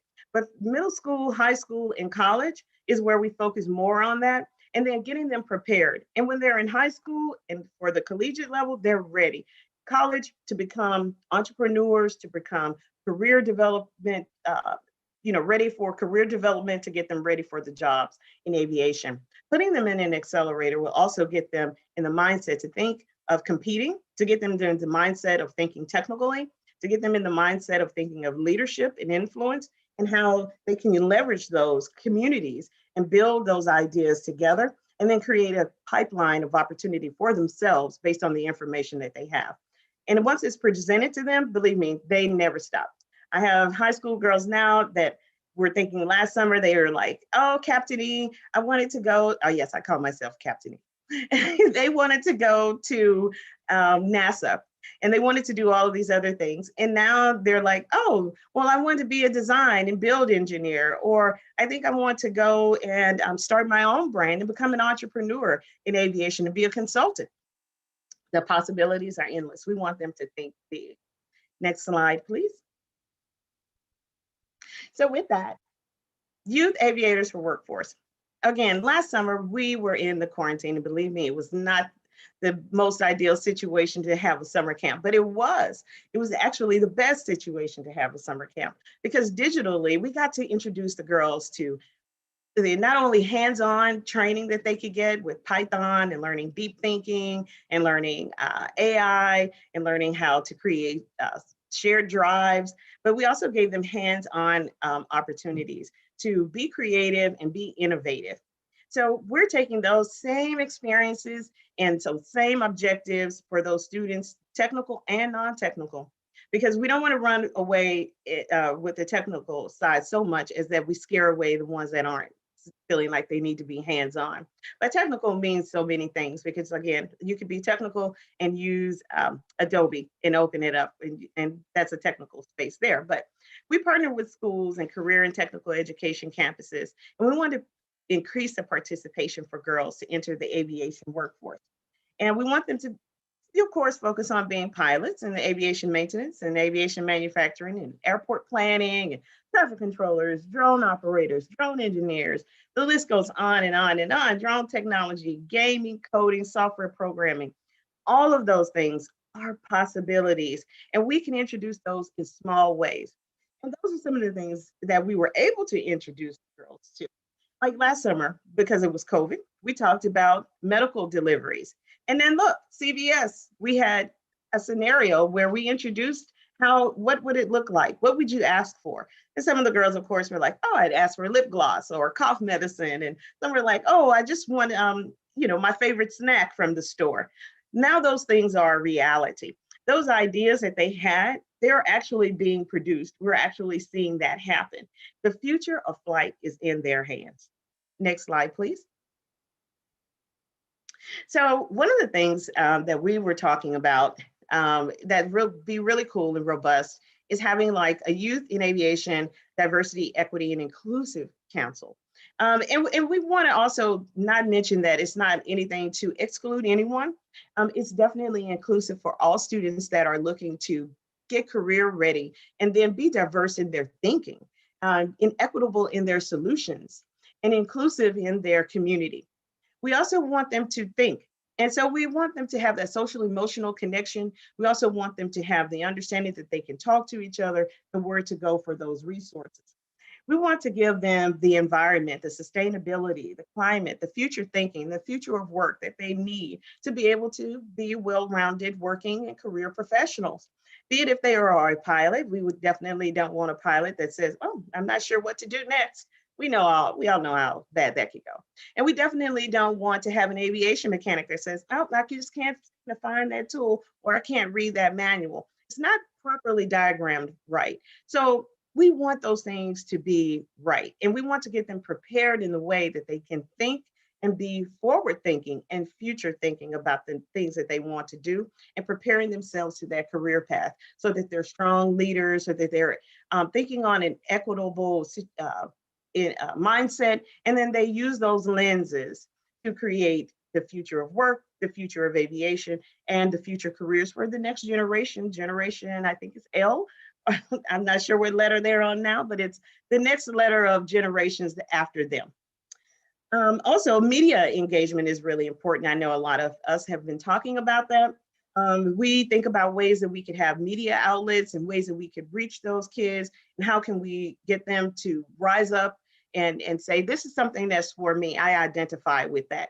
So later on, before we leave, I'll give you a few asks and a few, I guess, call to actions that we have for that. Next slide, please. And so then when we talk about those aviation careers, we've got them all prepped, we got them ready to go, raring to go. We have them all just fired up, right? We've been supporting them all along, and they're saying, now what? Where do I belong? And because we've introduced them to so much in the STEAM environment, and getting them ready and getting them prepared mentally, and getting them ready through their continuing education plan, we look at the long list that we have available to them. Mosquito and pest control, cargo, medical, air tours, air show stunts and racing, test pilots and astronauts. Next slide, please. And of course, air traffic control, dispatchers, flight attendants. Most recently, there's a young girl that's in Pennsylvania. I think she's from Philadelphia, and she's studying to become a pilot now. She is working on becoming a commercial pilot. And she started off as a flight attendant, and she's like one of the youngest, and she's 23 years old. So the possibilities are out there, and they are endless. With the drones and drone operators, that's where we come in. We start talking about ways that you can not only become educated in drone literacy and get drone lit, but you can also become an agriculturalist, flying drones over agriculture. How badly are we needing that, right? Real estate, we need those people to do that. Media, law enforcement, military, construction. Again, the list goes on and on. Wildlife and forestry, we know that they plant those seeds, as evidenced in California when there's the huge forest fires. They have drones now that are planting the seeds aerially. So there are really cool jobs out there and really cool ways to get that information over to the kids. We just got to meet them where they are. Next slide, please. Of course, our girl that we talk to, and we say, hey, we give homage to her. We pay homage to her for just paving the way and introducing to me as a young girl what flight looked like. And even if it was black and white, it was something that I could identify with. She famously said no one had ever heard of a Black woman pilot in 1919. And I refused to take no for an answer. Elizabeth Bessie Coleman, who was born right here in Texas, in Atlanta, Texas. She was a stunt pilot, stunt racer, known as a staller, and most famously, she did this aerial stunt, and it was on this huge like plane, right? And they weren't ready for the things that had happened. And she calmly told everyone, you know what, we're gonna make it through. And she did, and she landed the plane far in a field, and everyone ran over and gave her hugs, and you know, she's a legend. So we thank her for that representation. Next slide, please. And again, representation matters. And we've all said it, and we know most famously Kamala Harris. If you don't know who that lady is at the top, with the bushy golden brownish hair, Ruby Bridges, that's who that is. And she, of course, famously was known for being that little girl that was walked by all those policemen to go to school. That gives us to what Sankofa teaches us, to remember our past, to be aware and present and going forward into our future. And Vice President Kamala Harris famously said, if she can see it, then of course she can be it. Our statistics tell us the story. We all know that there are far too few. The lack of diverse skill sets, experiences, they leave those voices left unheard as we are preparing to innovate today for our future. So we require social impact and strong social and capital to help us, Black Girls Drone Inc., to raise awareness. We take a parent and child learning approach to accelerate career tech readiness and get them skilled and skill ready in development. We implore the hands of our community, civic, state, and federal leaders to help us accomplish this task with broad strokes of inclusive work. Next slide, please. And when you educate a girl, you empower the world. And drone literacy for us is also a part of us reading. We focus on that highly. We have a book club. I think Jeff before me did the same thing. I thought that was so cool because we love it. In honor of Women's History Month, we are celebrating Major General Marcelette J. Harris, who was the first African-American female general in the Air Force. Top right there, you see the famous Katherine Johnson from the movie Hidden Figures. And also a few days ago was her birthday. And then we have the social impact and the social justice part of things that we work on. We say her name is Sandra Bland. Activism and social impact and understanding community is a way, again, that our girls voice themselves and are heard. And then the Mommy and Me approach, where we have the girls and their moms fly drones. And then we have the college and coding immersion. And then up at the middle there, that's what our girls created this summer, just a small snippet of it. In the middle, which is the same t-shirt that I'm wearing, our students created this. Digital comics, and we create digital comic books, digital swag, digital t-shirts, kitty shoes, and more. Our girls are digital content creators, drone pilots and operators, coders, campers, and lovers of all things that are empowering them to build the future. Next slide, please. So with that, before I close, like a group of people with me, it's not. We are the Girl Scouts of Drones. That's what we've coined ourselves. And we developed a community of STEM professionals and STEAM professionals to help us align and get those careers aligned with the aviation and drone goals that we have for our girls, to not only learn about these things and hear about these things or watch them on the video, but we're going to give them the T, which is TEA, Tech, Education, and Aviation. We give them the T. We want them to soar. We want them to be their very best and think of the biggest things and give them that mindset that more is out there. There's more to do. There's more work that you can do it to be done. The future of work is in their hands. So this summer, we are focusing on our digital creators and content and writers, our graphic artists, our news and media hub and publications. We're entering a robotics competition this fall where we're practicing on, and we'll have the first all African-American girls from an all primarily Black school, but we have some girls that have just joined and are getting on to learn how to do these things. And so we're teaching them through partnerships that we have with Texas Instruments and to teach them how to think like an engineer and build like an engineer. We have opportunities for our girls that are non-technical in that space, as well as our communications director and our social media managers. And then we have our first esports league. We're going to be traveling, hopefully, fingers crossed. We're looking for partners to help us with funding and to get our girls fundraised, to get to Colorado, to compete in the first esports league, where we'll be competing in racing and soccer and gaming. And then we have our project-based learning and our capstone projects, our corporate internships and sponsorships and apprenticeships. We have our continuing education series and our hands-on and virtual camp this summer with Hampton University. And so we're in COVID still a little bit here, where we're trying to navigate to see what's next. And so we're hoping that this summer we'll be able to get out and have the girls come out and have the community come out and join us. So our first ever camp that's going to be our kickoff in our neighborhoods is going to be called Drones in the Hood. And that's for our inner city. Then we're going to take it out to the rural area. That's drones in the woods. And so we're going to give them an opportunity to experience drones, have a fly in, and do all of the cool things that you can do with drones. On top of that, we're giving them the immersive experience by being on the flight simulators, being on the drone simulators, and then doing that as a parent and family thing.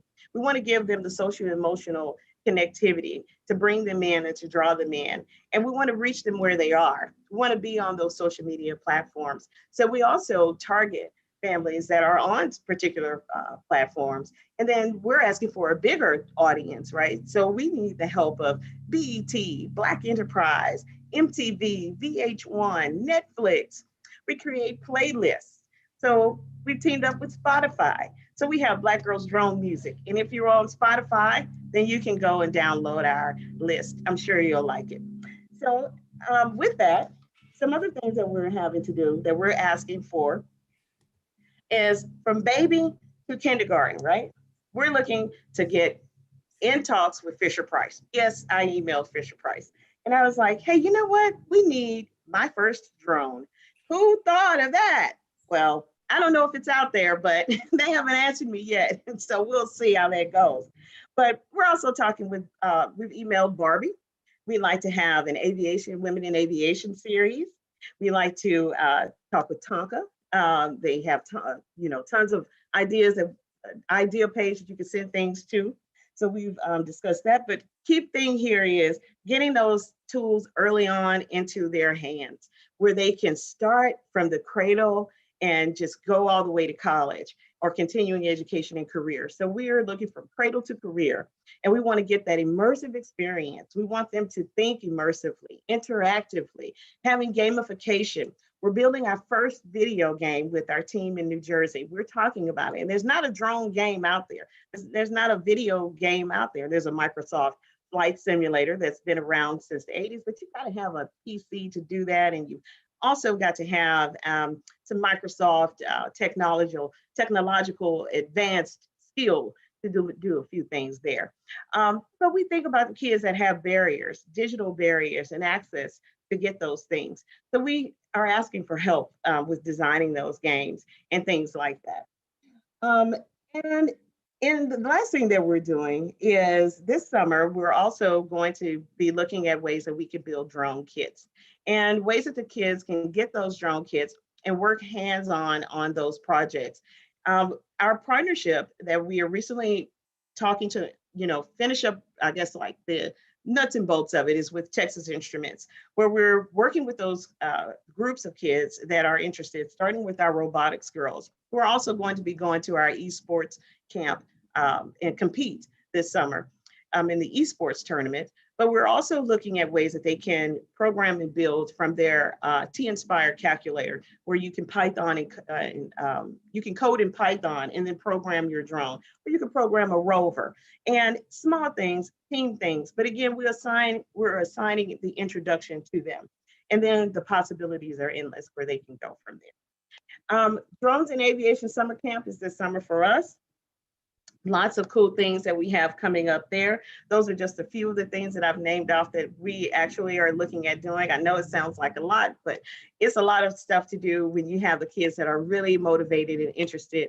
And I have a lead teacher. She's amazing. She's a mathematician, and she's our lead teacher for our vertical robotic championship that was sponsored by Bell Flight. So thank you, Bell, for giving us, believing in us and sponsoring our girls. The first team that is coming out of an underserved community that's going to compete in all levels. So we're so excited and we are very honored. And we're looking for more help like that. And not only for me, for the girls, but for the community and for our world. Last summer in 2020, not only did Black Girls Drone serve girls that were here in the United States, but we were able to touch and impress on girls that were global. In Canada, Africa, India, and Ireland. And we want to bring that same energy to those girls that were interested in us globally back to the United States and spread it across the planet.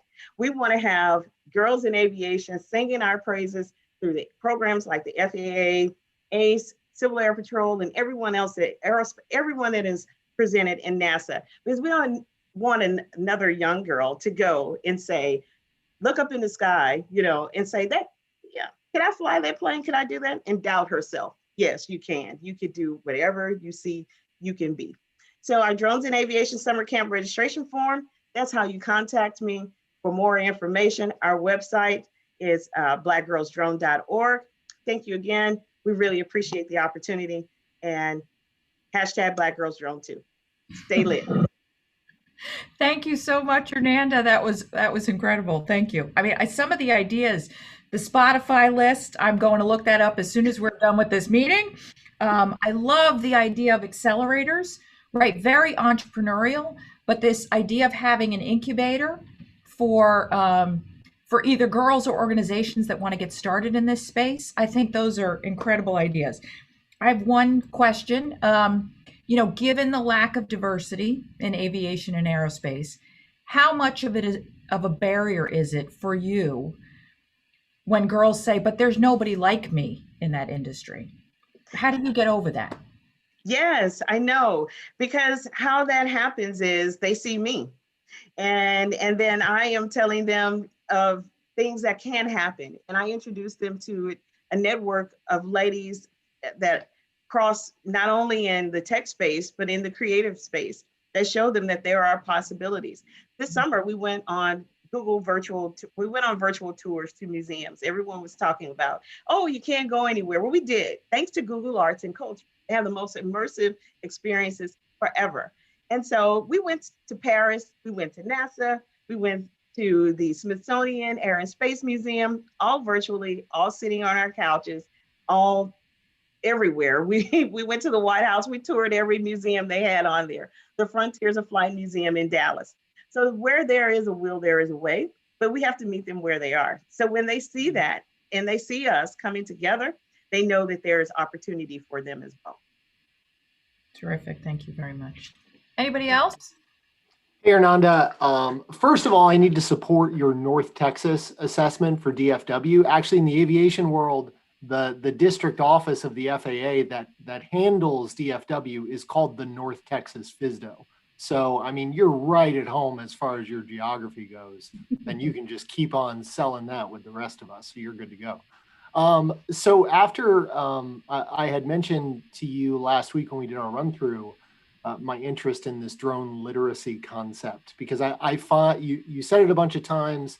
In the midst of all the other things you're doing, it's clear that that's kind of a founding principle of the content experience for the girls who are part of Black Girls Drone. And I think it can be evocative for the rest of us, thinking not just about drones and emerging technologies and different ways of engaging new populations, but also just aviation in general. I think literacy as a baseline can be really powerful because it doesn't necessarily mean expertise, but it means a comprehension that allows you to take the next steps, and that can serve us well.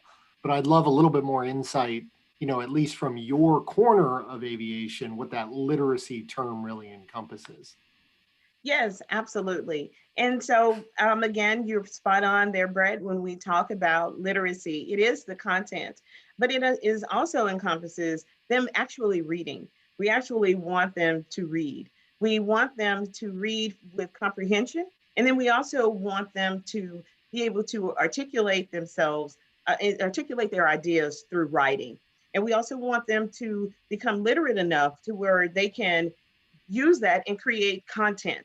So we introduced those technical terminologies, which are really simple. Like this summer, the literacy part was them understanding how to click a link and paste.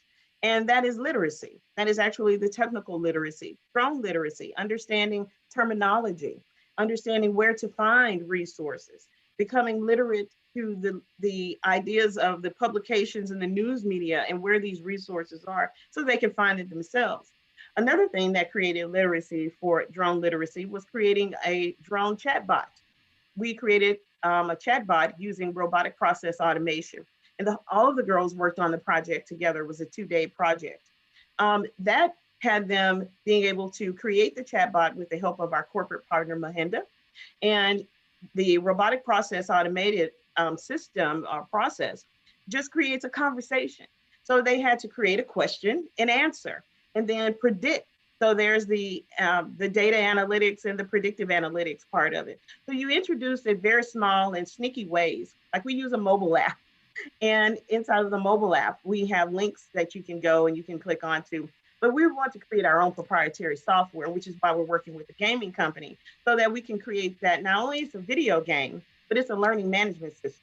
And so inside of that, they can also write about their feelings. When you have a chatbot, you can ask questions to the chatbot and not feel crazy. So you don't have to be ashamed that someone is going to tell you no. You don't have to be afraid of that. You can literally ask the chatbot whatever. But if you program it and we pump so much information into it and have a conversation with the chatbot, the AI inside of the chatbot automatically remembers all of that, and it starts being able to have conversations with the next because it predicts what the person is going to ask. And then there's the trend. That's what they're going to be looking for. So those are ways that we want them to be literate in not only physically reading a book, but also writing out their feelings when they design their web pages, which was the capstone project to the summer. They had to create a what I learned in summer drone camp online. And so they created their own website, but they developed it from their, a template, just a web page. And so when they created it, they had to write. And so that was a part of them being literate. They had to actually go and look for the links and do the research on the drones that we talked about, the matrices. We talked about a lot of drones, and we talked about the drones that were also in the simulator. So those were ways that they had to compare and contrast and use that information that they found and create a literacy project. Yeah, I mean, what's great about that is you're getting at that list, right, that you had on one of your slides about, the top things that employers are looking for. That includes aviation and aerospace employers too. They're just not looking for people with technical skills. No. Somebody who can communicate, who can talk to customers, and right, all of those pieces that you're layering in to this much more holistic viewpoint, which is really terrific. Yeah, there's a lot more to talk about in terms of what you've presented today, Hernanda. Thank you very much. Thank you. You're very welcome. All right, terrific. Okay, last but certainly not least, another emerging technology that is going to provide a great entry point for students of the future to get into aviation and aerospace is the eVTOLs, right? Electric vertical landing and takeoff vehicles. And we're really thrilled today to have David Raplat from Embraer Eve to present. David? Hi, Sharon. Thank you so much. Good afternoon, everyone. So I know I'm at the end of an exciting day of presentations and really interesting content about what we're all doing to prepare for youth access to aviation employment opportunities. So I'll try and make this as concise because I know everyone has been patient as well as interesting as possible. And then if there's any questions, I'd be happy to take them at the end of the agenda or offline. So please feel free to get in touch with me. So for those that are familiar with Embraer, most people know us as a commercial aircraft manufacturer. We're also an executive jet manufacturer and a defense and security aircraft manufacturer. In 2017, Embraer created our disruptive innovation subsidiary, which we call Embraer X. And within Embraer X, from 2017 until October of last year, we have been incubating several projects. One of them is what's referred to as an electric vertical takeoff and land aircraft, which is the model that you see on your screen now and behind me. The second is a new paradigm of air traffic management technology, which we call urban air traffic management, which we are building to enable this industry to scale more organically. And then the third is a services and support business. In October, we made the decision to spin these projects out of Embraer X and into a new company, which we call Eve Urban Air Mobility. And it is from this capacity that I'm very happy to present to you today as their Vice President of Business Development. I'm also a commercial fixed-wing pilot, a helicopter pilot, and a drone pilot. So a lot of the vision and the assumptions that we're making about the future come from all of the company's personal experience building, certifying, and flying these aircraft for many years, as well as our own personal experience having fun with these aircraft. So very happy to speak with you today. Next slide, please. So the next generation is here, really, in terms of transportation. We've we've developed so much and innovated so much within the innovation space of aviation in the 115 years that aviation has been a part of our lives, from the development of the aircraft itself to the development of the jet engine, supersonic commercial air travel, landing on the moon. This is something that we will be able to do too. However, the way that we go about it and the way that we prepare industry and our passengers to be ready for this future is something that Embraer X and Eve is very committed and dedicated to doing. And it is with 50 years of aircraft manufacturing expertise that we have under our belt that we hope will endow us and earn your trust as we think about preparing for this next generation of transportation using what's called, and as Sharon said, electric vertical takeoff and land aircraft. Next slide, please. So this is a little more about what Embraer and Eve is bringing to the table, and why we think that this is so exciting for the future of youth access to American jobs. While most people know of Embraer as a Brazilian-based company, we've been in the United States for 40 years with both manufacturing facilities across the United States and our North America headquarters right on the Fort Lauderdale International Airport campus. We have an aircraft that takes off once every 10 seconds somewhere around the world. And we have a pretty enviable safety record, if I do say so myself. So as Embraer and Eve Air Mobility gets ready for this next generation of transportation, we are also doing so with brand new skill sets, brand new careers that didn't exist before that we're creating and cultivating now, which we hope will appeal to high school youth and particularly those that are interested in aviation. But it's not just within aviation. We're looking at writers, graphic designers, thought leaders, storytellers that will help be able to help create a stronger bridge between us and the rest of our peers within what we've referred to as the urban air mobility industry and those that we hope to serve, which is the traveling public. Next slide, please. So why do we need urban air mobility? I think that there's been a lot of exciting news lately about what is urban air mobility and how do we enable this exciting future to happen. The reason why you've probably heard so much about it and why we and many other companies are so excited about it is for a few main reasons. One is battery technology has reached a certain amount of maturity in terms of energy density that it's now aviation grade. And the promise that this has for aviation in terms of its source of power is truly significant. The cost savings of operating an electric vertical takeoff and land aircraft are significant when compared to its conventional predecessor. And so those cost savings will be passed to the consumer, you and I, which will be able to afford a much more accessible price point. The second is because these are electric, they're much more quieter, and therefore we hope that community adoption will increase significantly in hopes that communities will want this type of a service in their neighborhood. They will want this type of use case, whether it's an airport shuttle use case, the commuter use case, using these aircraft to go back and forth between home and your job every day. And finally, of course, things like air ambulance use cases, tourism, cargo, etc. One of the things that everybody can identify with around the world, whether you come from one country or another, no matter what language you speak, or what you call your cultural religion, something that everybody can identify with is traffic and the time lost in traffic.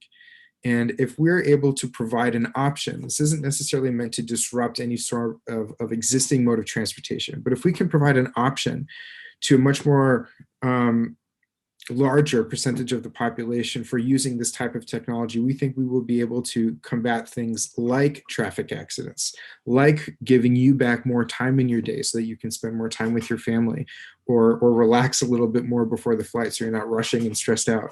The ultimate goal here is really to be able to provide this form of transportation for everyone and to bring aviation much closer to home. And it is with this in mind that we think urban air mobility is ready now to really provide a much more accessible service that the conventional predecessor helicopters were truly never able to do. And that's why we are so excited, and that's why industry is so excited, and that's why we hope our future youth will be so excited about this industry as well. I fully anticipate, as has been expressed in the news, that this form of transportation will be available in a few short years. And so it's very likely that those that are learning about this now will be using this every day by the end of 2030, let's say. Next slide, please. So as we think about appealing towards our youth and sharing with them the value of investing in this career, I do think it's important. Someone might be drawing on the slide there. I see some really beautiful red lines, so just be careful. It's interesting to show what kind of longevity this career has to offer as we're thinking about who would like to work in this field and how we attract the type of talent that our high schools are producing. We anticipate that there will be as many as 3 billion passengers by 2035, 50,000 vehicles flying, and this will produce almost $200 billion in revenue. What this means for being able to attract the best talent and being able to invest in the pipeline of talent is significant. It's something that Embraer and Eve has been doing for quite a while with Embraer schools and Embraer institutes on multiple campuses that we have in Brazil, as well as how much we're investing in our talent pipeline. Through community outreach activities, through community education, it is our hope that by sharing the value of what this next generation of transportation has to offer, we will be able to really inspire those creative minds in school that seek to bring their passion in all different forms of employment opportunities, from the storytelling and the graphic design to the engineering and very similar STEM careers. We're also on the cusp of autonomy. And so I think that the association of having an aviation career with needing to have a pilot's license or pilot training is not necessarily there anymore. And therefore that opens up, I think, a lot more opportunities for those that can't or aren't interested in that type of a career to still be a part of this exciting industry. Next slide, please.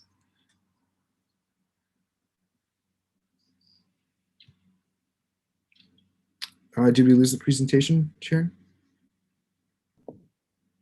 Oh, there you go. And your red line's gone. Okay, great, thanks. So Eve Air Mobility was started with all of this in mind. Next slide, please. We were chartered with the mission to really be an ecosystem-wide partner so that we can deliver on a lot of the expectation and hope that we have for the urban air mobility industry and electric vertical takeoff and land aircraft.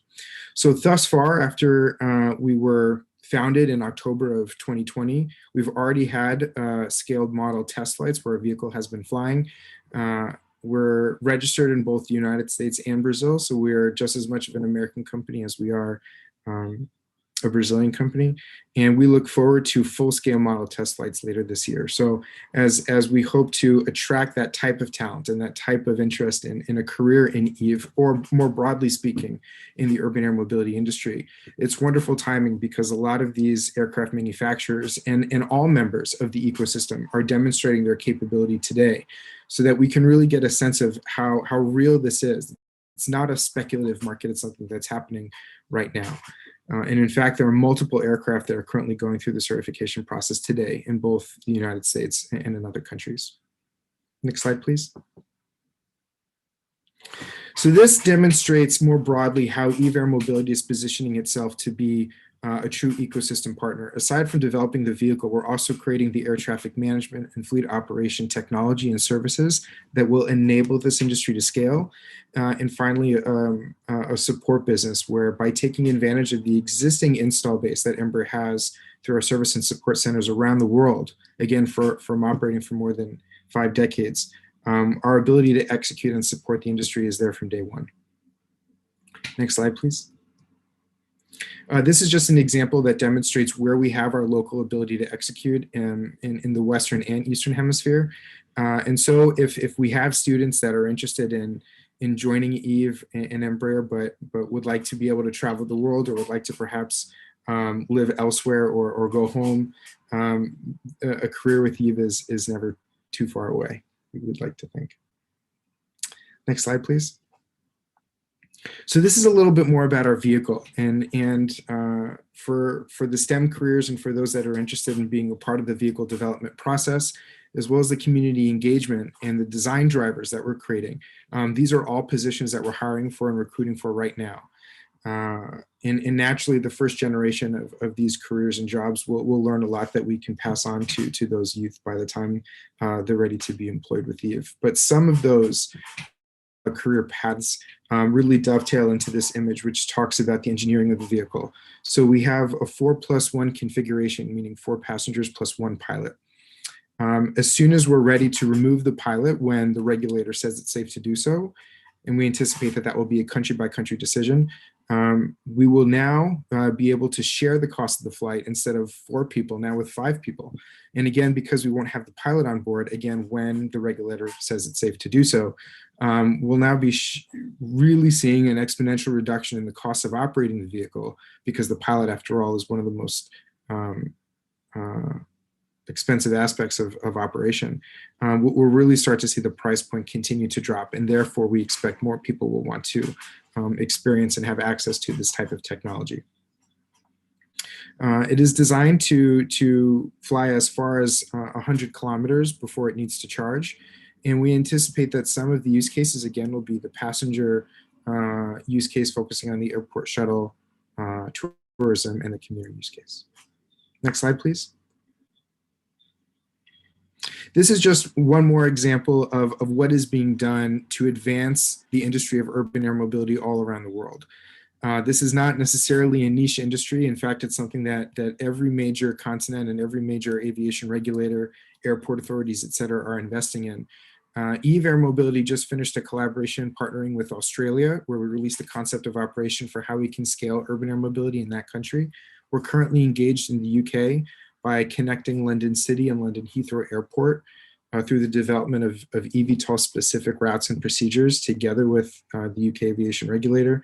And we're starting new projects elsewhere around the world. And so as we think about, again, attracting that talent and demonstrating to them that this is a really exciting career beyond just the conventional stereotype of aviation, it's international, it's multidisciplinary, and it is our hope that that will be seen as attractive and interesting for those that wish to be a part of this exciting future.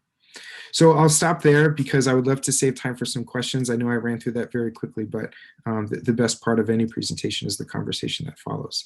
So Sharon, if there is any time, I'd love to be able to take any questions if there are any.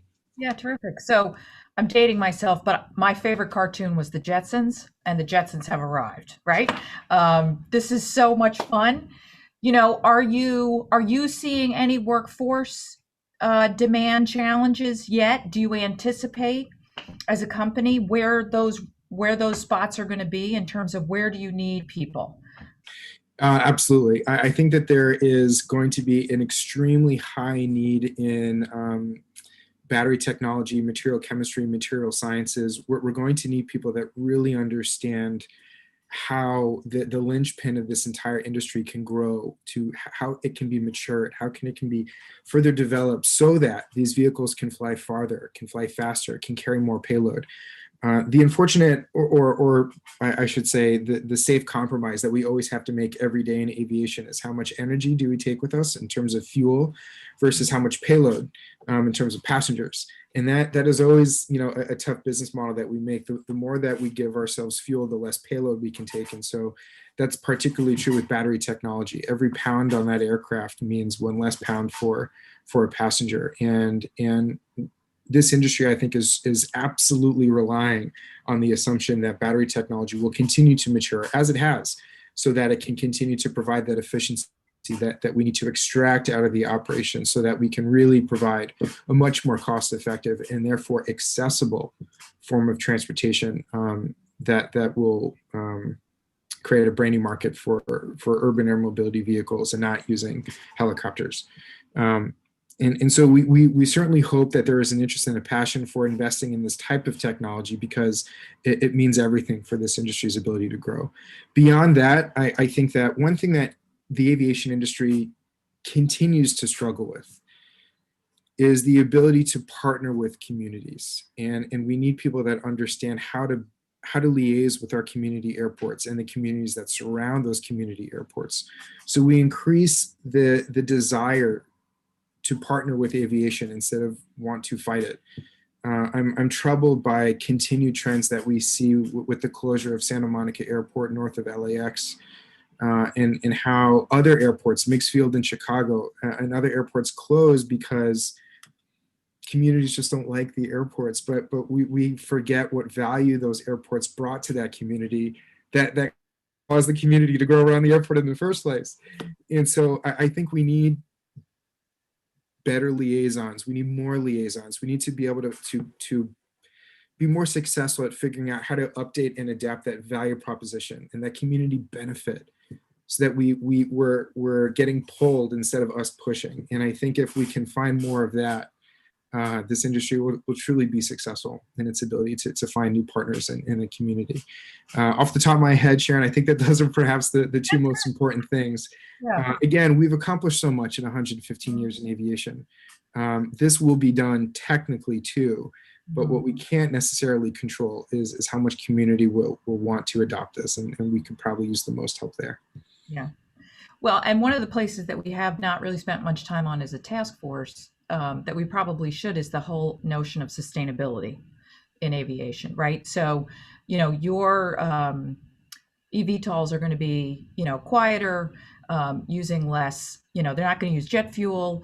They're going to use battery technology. In terms of, you know, carbon footprint, it's going to be much lower than a car, right? This kind of idea of, you know, attracting students to an industry that is very focused on climate change and wants to make a difference in the world, right? No, that's terrific. I see other folks have clicked on their cameras. They look like they want to ask questions.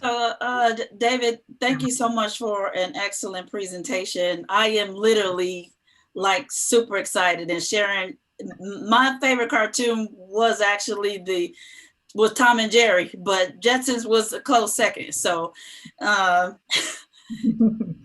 my favorite parts of the Tom and Jerry cartoons were when they did those futuristic, you know, portrayals of what life would be like if you had this technology in the future. And so, David, you hit the nail right on the head, because my question before you even went into airports was about airports.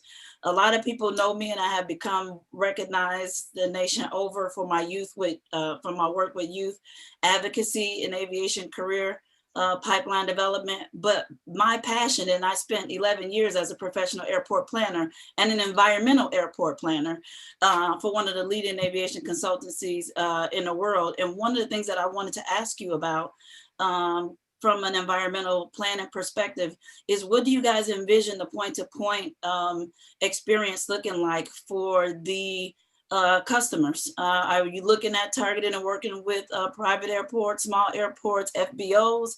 Are you looking to create a different type of environment, more like helicopter tour, you know, company lobbies with the leather seats and the, you know, and the bars? Like, what can we expect, you know, on the other end of the user perspective? And what type of modifications would an airport need to do? I know they would have to do some environmental assessments and studies based on the type of aircraft and the aircraft specs. But can you share a little bit about the airport components? Because one of my main missions in aviation in sharing careers with young people is all about airports, because that's my passion and that's where my heart is, and all the jobs that are at the airports. So I kind of want to hear from you what the future of the air side looks like. Sure, thanks, Tamara. So a few thoughts there. I'm based in the greater Boston region. I fly out of Norwood Airport in Bedford-Hanscom, if anyone is familiar with that. It's community airports like that, Class Delta airports, that I think are where we need to start. These are the airports that are closest to where the commuters are, that will probably use that existing infrastructure, that existing capacity, to host the initial volume of what this industry seeks to offer, to take them downtown, to take them to the airport.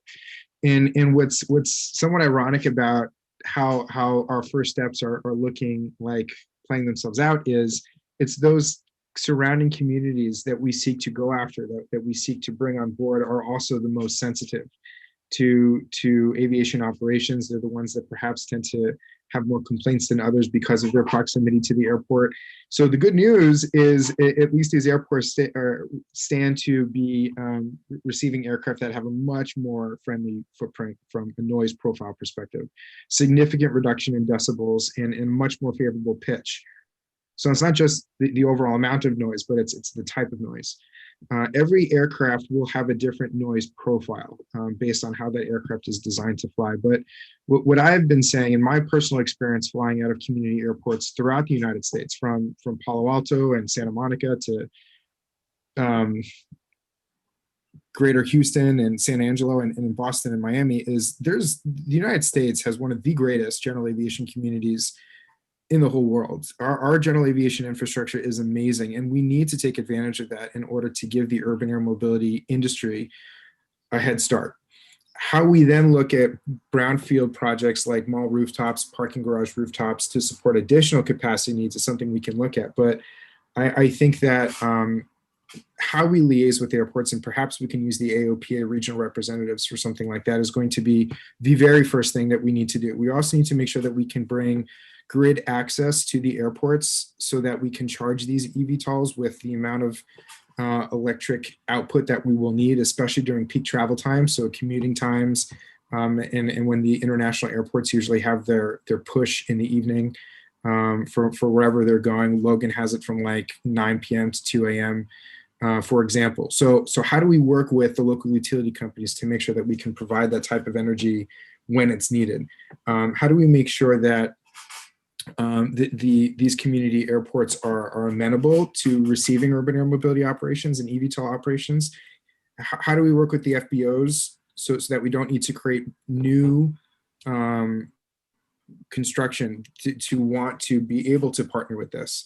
Are you guys planning to do environmental assessments on the actual implementation in specific areas? And with that, do you plan having public buy-in with stakeholders and creating a campaign around, safety and interest and, this is coming, so come on board? So two parts. We're the vehicle manufacturer for now. We're not the operator. So we will need to partner with whoever operates these aircraft in order to do those environmental studies, so we can understand from what point are they taking off, when they're taking off, what type of downwash will this vehicle have when it departs, and what does that mean for the surrounding environment, wildlife, etc. So this is probably the next step. We need to have more full-scale prototype aircraft that can have more reliable results of those type of studies. A lot of industry right now is flying scaled prototypes as we wait for the regulators to come out with their certification criteria for how these aircraft will be certified. We'll then be able to have a more complete picture for how this aircraft needs to be built, and therefore we'll be able to get the quantitative data that a more realistic aircraft will produce. So I think that's step two. However, to your first question, we're already working on the stakeholder benefits and environmental impact with London Heathrow and the UK aviation regulator, the Civil Aviation Authority, through an ongoing project we have with them connecting London Heathrow and London City Airport. Those are not private airports per se. They are government controlled airports, but it's one of the first ways that we're starting so that we can explore what are all the benefits and potential difficulties that we'll have by starting this operation. And so you can learn more about this for anyone that's interested at ukairmobility.com, where we're posting continuous updates about our work in the UK, focusing on that airport shuttle use case. Again, going from London City to London Heathrow. Tamara, I'm sorry, that's all I have to offer right now, but that's how we're thinking. No, but thank you. You answered my question, and I know that it's a new day, so it's going to take some time and some partnerships, but it's here. It's here, and Eve, as I'm sure everybody else in this industry, is spending a lot of time on the user experience and the entire value chain from takeoff to land. And Tamara, if you'd like to be involved in at least what we're doing, please get in touch, and we'd love to have your expertise. Hi, David. This is Ralph Coppola. Hi, Ralph. Just a little bit of background. We have a program where we teach kids how to design unmanned aircraft with a mission of delivering packages in an urban area. So I have a twofold question for you. You mentioned that you're going to have unmanned passenger vehicles. Would you have some sort of pilot on the ground that would manage those, or would you use AI to fly the planes? That's the first question. The second question is, what are the areas of engineering that you have, that you anticipate will be important in terms of the design of these vehicles? Thanks, Ralph. So to your first question, where I believe, if I recall exactly what I said, we're on the cusp of autonomy. And that is for the entire industry. Some aircraft manufacturers have already demonstrated a vehicle's ability to fly autonomously, specifically with the E-Hang model in China, where you can look up YouTube videos of passengers in a vehicle flying without a pilot on board. That's pretty cool. Whisk is a company that has been doing, I think the figure is over 1,500 hours of tests in New Zealand, testing their eVTOL aircraft there. Eve, and I expect the vast majority of eVTOL manufacturers are planning to have their first generation aircraft be piloted with an eye towards autonomous operations. So what we are saying specifically is that we will produce a piloted passenger carrying eVTOL aircraft that will be autonomous ready. And as we expect our vehicles will be sold globally, ultimately it is up to each country to figure out when and how the safety case is being created and established to demonstrate that the software that is available in that country is at least as safe, if not safer, than having a pilot on board. And again, ultimately what that threshold is and how that threshold is exceeded through data, I imagine it's every country's responsibility to figure that path out. But I know that the FAA and NASA are doing a lot to figure that out in the United States. There's a lot of work that's being done with unmanned traffic management technology here, which is the technology that's currently used to manage drone operations, to figure out its viability and feasibility for passenger carrying aircraft. But I also expect it is quite a while until, at least in the United States, we'll be seeing autonomous passenger carrying operations, whether it's through conventional aircraft or electric vertical takeoff and land aircraft. We know it's possible. It's been tested. But at scale, and for the type of operation that we're talking about, I think it behooves us to really do a lot more work to make sure that beyond any doubt, it's ready and it's better than a pilot. And that's the standard, especially when you look at Part 91.3 Subpart A of the Federal Aviation Regulations. It talks all about the role of the pilot in command. I think people are getting a little creative with what that means, that term pilot in command. Does it mean remote pilot? Does it mean someone else sitting 500 miles away like we already have in the military, for example? But it's much different in a civilian application and with passengers using a brand new type of technology. With respect to the engineering needed, I think the most critical areas with the electric drivetrain technology. This is a brand new propulsion system with a brand new source of energy to drive that propulsion system. It's been tested and developed. There's a lot that we still need to learn, and I think people that understand both battery powered applications of this type of technology, as well as just how to transition from the internal combustion engine to a lithium ion powered aircraft, is going to be a huge source of expertise that we will need in the future. There are certainly existing subject matter experts that are out there, but we need a lot more of it. And I anticipate that will be one of the ongoing sources of engineering thought leadership that will be needed, so that we can continue to make sure that this is an excellent way to propel an aircraft. Every eVTOL manufacturer has a slightly different design. Some are vectored thrust, others are lift plus cruise configuration, which is what we have. So for example, we have 8 rotors on our eVTOL that will lift the aircraft up to its operating altitude, and then 2 pusher props in the back that will transition it to forward flight with our wing design. Others plan on taking off totally differently. So depending on how this vehicle will be designed will dictate what are the engineering resources needed. So right now, ultimately, in conclusion, we're in a period of extreme fragmentation from design and engineering. I think we will start to enter, and I think we already have entered, a period of consolidation where some companies simply can't endure the certification and manufacturing process of a full-scale model. Others will be acquired, and then eventually you'll get to a market leadership position. Eve feels that based on our parent company's history in the space, that we have a path towards that future, given how familiar we are with the aircraft manufacturing and certification process. So the way that we've designed our aircraft, the lift plus cruise configuration, has as few moving parts as possible to reduce the amount of maintenance that's needed. The more parts that move, the more service you need to have, and therefore that increases the cost of operation. So that's our approach, is to have as few moving parts as possible. and we hope that will prevail. David, one last question, and this is, I think, a question that everybody has. How do we contact you? What's your contact information? So you can certainly find me on LinkedIn. I'm very happy to answer as many questions that people want to give as possible. If you're interested in partnering with Eve Air Mobility, there are certainly ways that we can talk about that as well. Right now, I think in this pre-competitive stage, everyone is just working together to make sure that this industry has a future. And that's what we're doing in the UK, where we're partnering and leading a team of 8 different companies, some of which will be our competitors in the future, but right now we need to partner. And that I think is the most important thing that we can do, especially from the position of a regulator or an organization like the FAA, which would really like to see industry coalescing around a direction, and then we can all march in that same direction together. That's certainly what Eve is trying to do. Thank you. Thank you very much, David. I think we definitely ended on a high. This is a glimpse into, not even a glimpse, it was more than a glimpse. It was a whole show about where we're headed in terms of aviation and aerospace. So thank you. Oh, Tamara did it perfect. Mind blown. But really exciting to think about. So thank you very much. And certainly if any of the task force members would like to reach out to David, feel free. I can connect you as well. So thank you very much.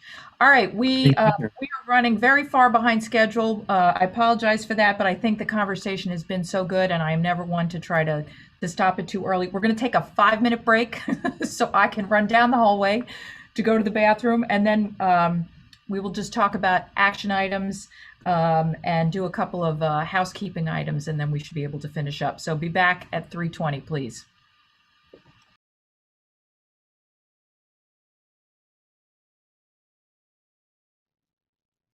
Okay, welcome back, everybody.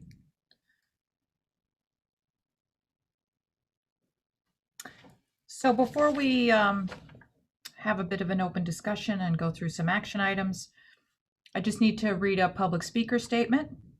While we did not receive any requests from members of the public to speak today, I want to remind everyone that members of the public may present a written statement to the task force at any time by sending it to the organizational email address that was identified in the Federal Register notice. And please, please, please, please do that. We would really love to get your input and feedback on the things that you heard today. All right, so I'm going to try not to go more than 15 minutes past. We're going to take a 45-minute conversation and try and do it in 10 minutes, so that we get everybody out of here on time. And I know it's been a long day. So certainly you all outlined in your subcommittee reports about what your next steps are. For some of you, it's about more fact-finding, more interviews, more thinking, taking some of the things that you heard from your fellow task force members today, and mulling that back over in your subcommittees. I know from some of you that you would like to have more of a discussion around funding, right? There seem to be a lot of questions and help understand exactly what is meant by the funding proposal and how it might address some of the things that you're thinking about in your committees. So you certainly have that as a guide as to next steps. I think today we focused a lot on some of the themes that I heard were, starting early and creating this continuum of immersive engagement, right? This idea of the one stop, which we keep coming back to, but I think we're starting to get the contours of what it could look like, right? That it's not just, a place where we post things. It's actually a really immersive experience for students, parents, guidance counselors, teachers, a place for industry to go to see how they can help and to see examples of exemplar organizations and their outcomes, to create a continuous improvement process in terms of what we're doing and how we attract more students to the workforce, those kinds of things. So I think we're starting to get the edges of what that one-stop shop could look like. And how these new technologies could have a real impact on our thinking, right? Drones, urban air mobility, those are really exciting opportunities to attract a whole new generation. And what I loved about what Anandra talked about was these really cool ways to meet students where they are. right? We are creating a Vaughn Spotify list as soon as this conversation is over. I just think that's such a great idea. And using influencers. That was the other piece that came up a lot today, which means that it's almost like a near peer kind of coaching idea, which we're starting to see more and more in education as well, right? Using somebody who's a recent graduate to talk to somebody who's in school, and using that learning experience and that, you get me, you're close in age to me, in terms of inspiring you to take the next steps. What other kinds of things did you hear about themes today, or things that you want to take back to your committee to work on? Anybody can jump in. Sharon, this is Joe.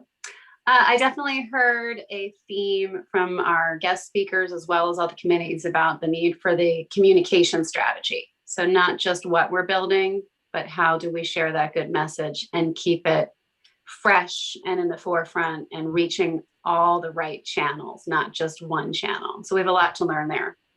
Yeah, it's got to be a multi-layered approach. It's not a one shot. Yeah, absolutely. Great, Joe. Thank you.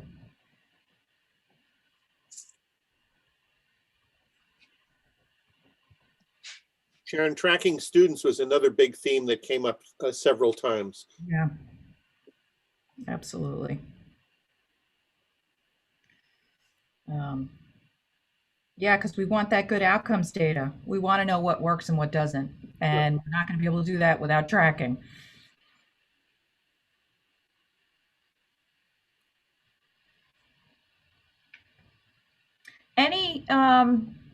Anybody that we want, because the part of this is also to think about when our next meeting should be.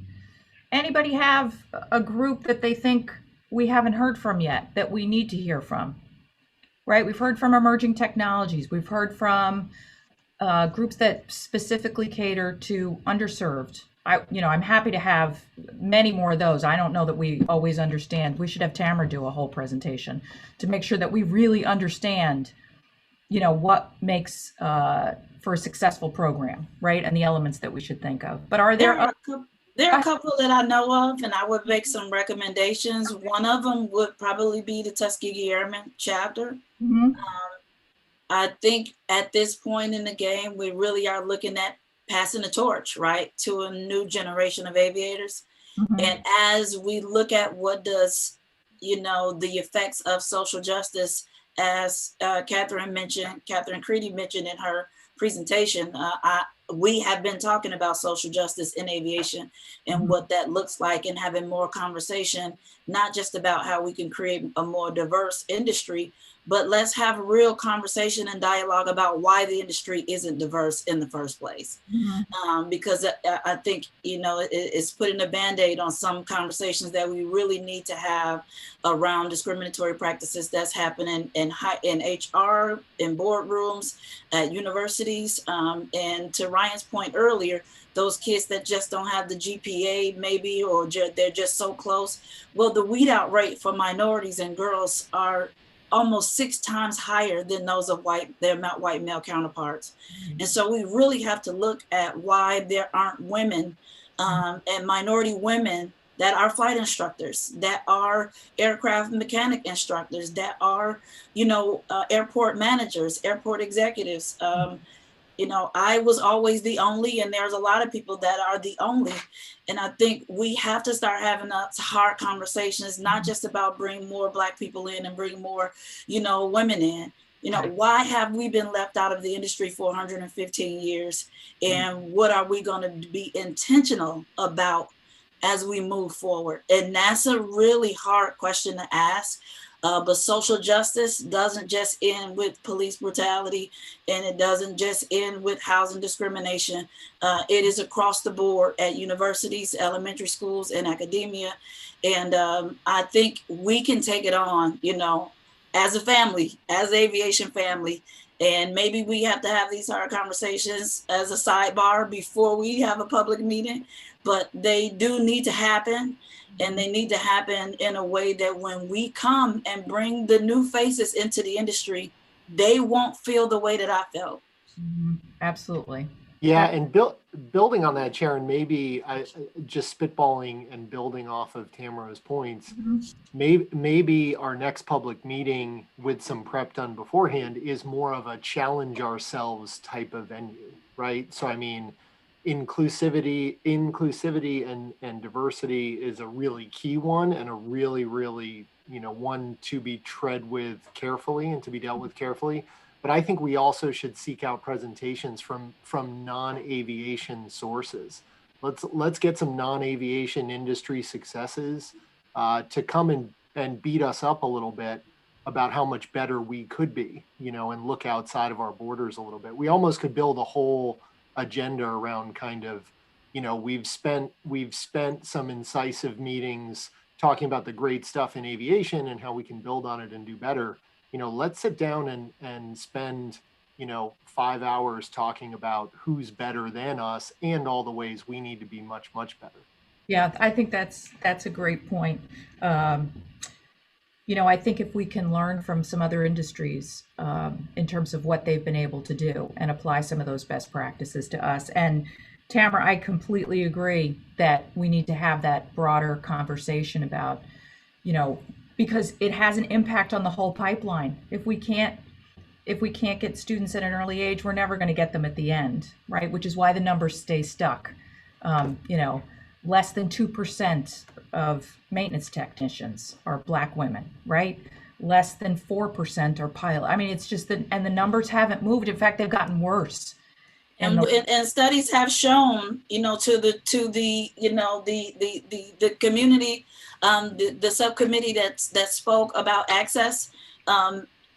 If you have not reached minorities and girls by the age of 10, it's very unlikely that they're going to pursue a pathway in science, technology, engineering, and mathematics unless they have a direct connection into the industry with someone that they admire. And that's really, really, really hard to come by up against, the community and the environment. And I had to survive just to get to school every day. And there's some people that knows what that means. And they don't have to be Black, There are a lot of my friends who grew up rural, and when they came home from school, they didn't have meals. They weren't Black. And so we have to really think about, what access really means. This is the youth access to American jobs in aviation. And these young people are citizens of this country, and they deserve the best. And we know aviation, aviation is the best. Well said. Well said. Okay. So Sharon, if I could just make one quick suggestion or comment. Yeah, go ahead. I heard from one of our teachers at McGavick High School in Nashville just today. He has his kids watching this, and he said that it's awesome, but he thinks that we are missing out hearing directly from some high school students. So that was his recommendation, and I'm sure a few of his would be eager to talk, but I also know, a host, if we want to, get maybe 2 or 3 next time, just to hear exactly some of the challenges that they face just directly. I know that we've done interviews with them and we've done surveys, but it might be a really nice, fresh perspective to bring to the public meeting. Terrific. Okay, thank you. And thank you for watching. Appreciate the real. I also have one comment. I also have one comment on the education piece. Just hearing all the information today and thinking about the tracking piece, being able to track students. I know we're talking about some type of central located software or tool that can be used, but I'm wondering if the industry should maybe try to partner with Naviance and some of those college career readiness platforms out there, just to be able to try to track some of the information where they already have the students in. Terrific. Okay, thank you, Sid. Sharon, I have another point on another topic. Listening to everybody talk today, it's been very inspiring and enlightening, and I really enjoyed all the presentations. So again, congratulations to everybody. Everybody did a fantastic job. But I think all of the presentations begged one particular question, which we haven't addressed yet in great detail, and that is timeline. We need to figure out what we're going to do, when we're going to do it, how we're going to do it. Are we going to work in serial? Are we going to work in parallel? And what are the particular tasks that have to be done by particular times? we're at a certain point in our longevity as a task force. I think it's time for us to start thinking about what are the steps moving to completion, so that when we get to that point, we'll have all our work done. Yeah, so this is where Angela's going to take us in a minute. Is we were originally chartered to be in existence for a year, and I had originally asked the subcommittee chairs to think about having reports to me by the end of May, because of just all kinds of factors. We're going to be able to extend our timeline a bit. So that gives us, but we have to go through the process of getting that approved. So I can't say at this moment that we absolutely have more time, but Angela's working on it. And she'll talk about that in a second. So I would probably say, Ralph, that we will work through some of the timeline as a steering committee as we get more time allotted to us by statute, kind of idea. I don't know if the statute's the right way to talk about it, but charter or whatever the right wording is, so that we finish on time and get the report to the FAA and the DOT in a way that fulfills their expectations for us. But we are not beholden to the October deadline at this point. We'll have more time. Angela, do you want to, before I go to Angela, anybody else have anything they want to add to the list of either future topics we want to discuss? And I am thinking about the next meeting being roughly the beginning of June. We'll try not to let the time go too much further.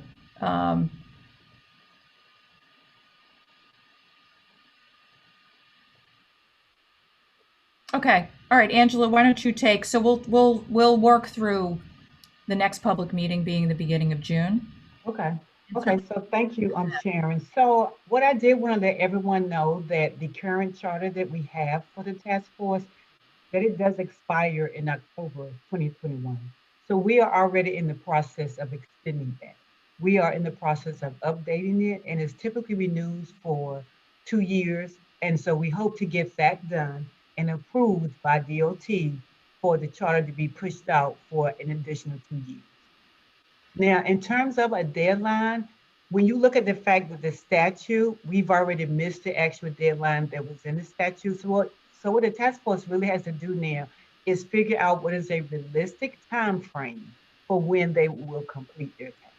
And then you share that date with me, because the powers to be just want to have an idea of when you think you will finish. So there is no approval process for that. I just need you all to get together and figure out when you think you all can have all of your work done. And so then when I'm asked by Congress or by government affairs, I will have a timeline. Yeah, so we'll work through that as a steering committee, the subcommittee chairs working with their task force members. Okay. So as soon as you have that, just let me know, and then I will tell the powers to be. Can I ask a quick question? Oh, sorry, Vet. Sorry, Angela, real quick, because I actually drop off in a few. But do you intend then this task force to be a living, continuous with other members? Like if we're going to renew our charter, is that what? So, okay, I'm sorry, go ahead. Yeah. So right now the plan is for it to maintain the current members that it has, unless we are told otherwise. Oh, that's cool. Okay, thank you. So first we have to get the charter approved, because right now we don't have, well, I should not say approved, renewed, but right now we do not have any vacancies. So typically, and when you look at the statute says that the members will serve until the recommendations are submitted. So the focus right now is we're updating the charter so that we can get it to DOT for approval. And then, if the powers that be tells us otherwise, then we will have to do that. But right now, that is not what my expectation is. Okay, this is Joey. Just real fast. I have had a couple people reach out to me even just this week about serving on it. And I said, I don't know what's happening, but I would put them in touch with you just to answer those questions. Okay. I hope that's okay. I haven't done it yet because I was like, she's really busy, so I'll do it after the meeting. That's okay.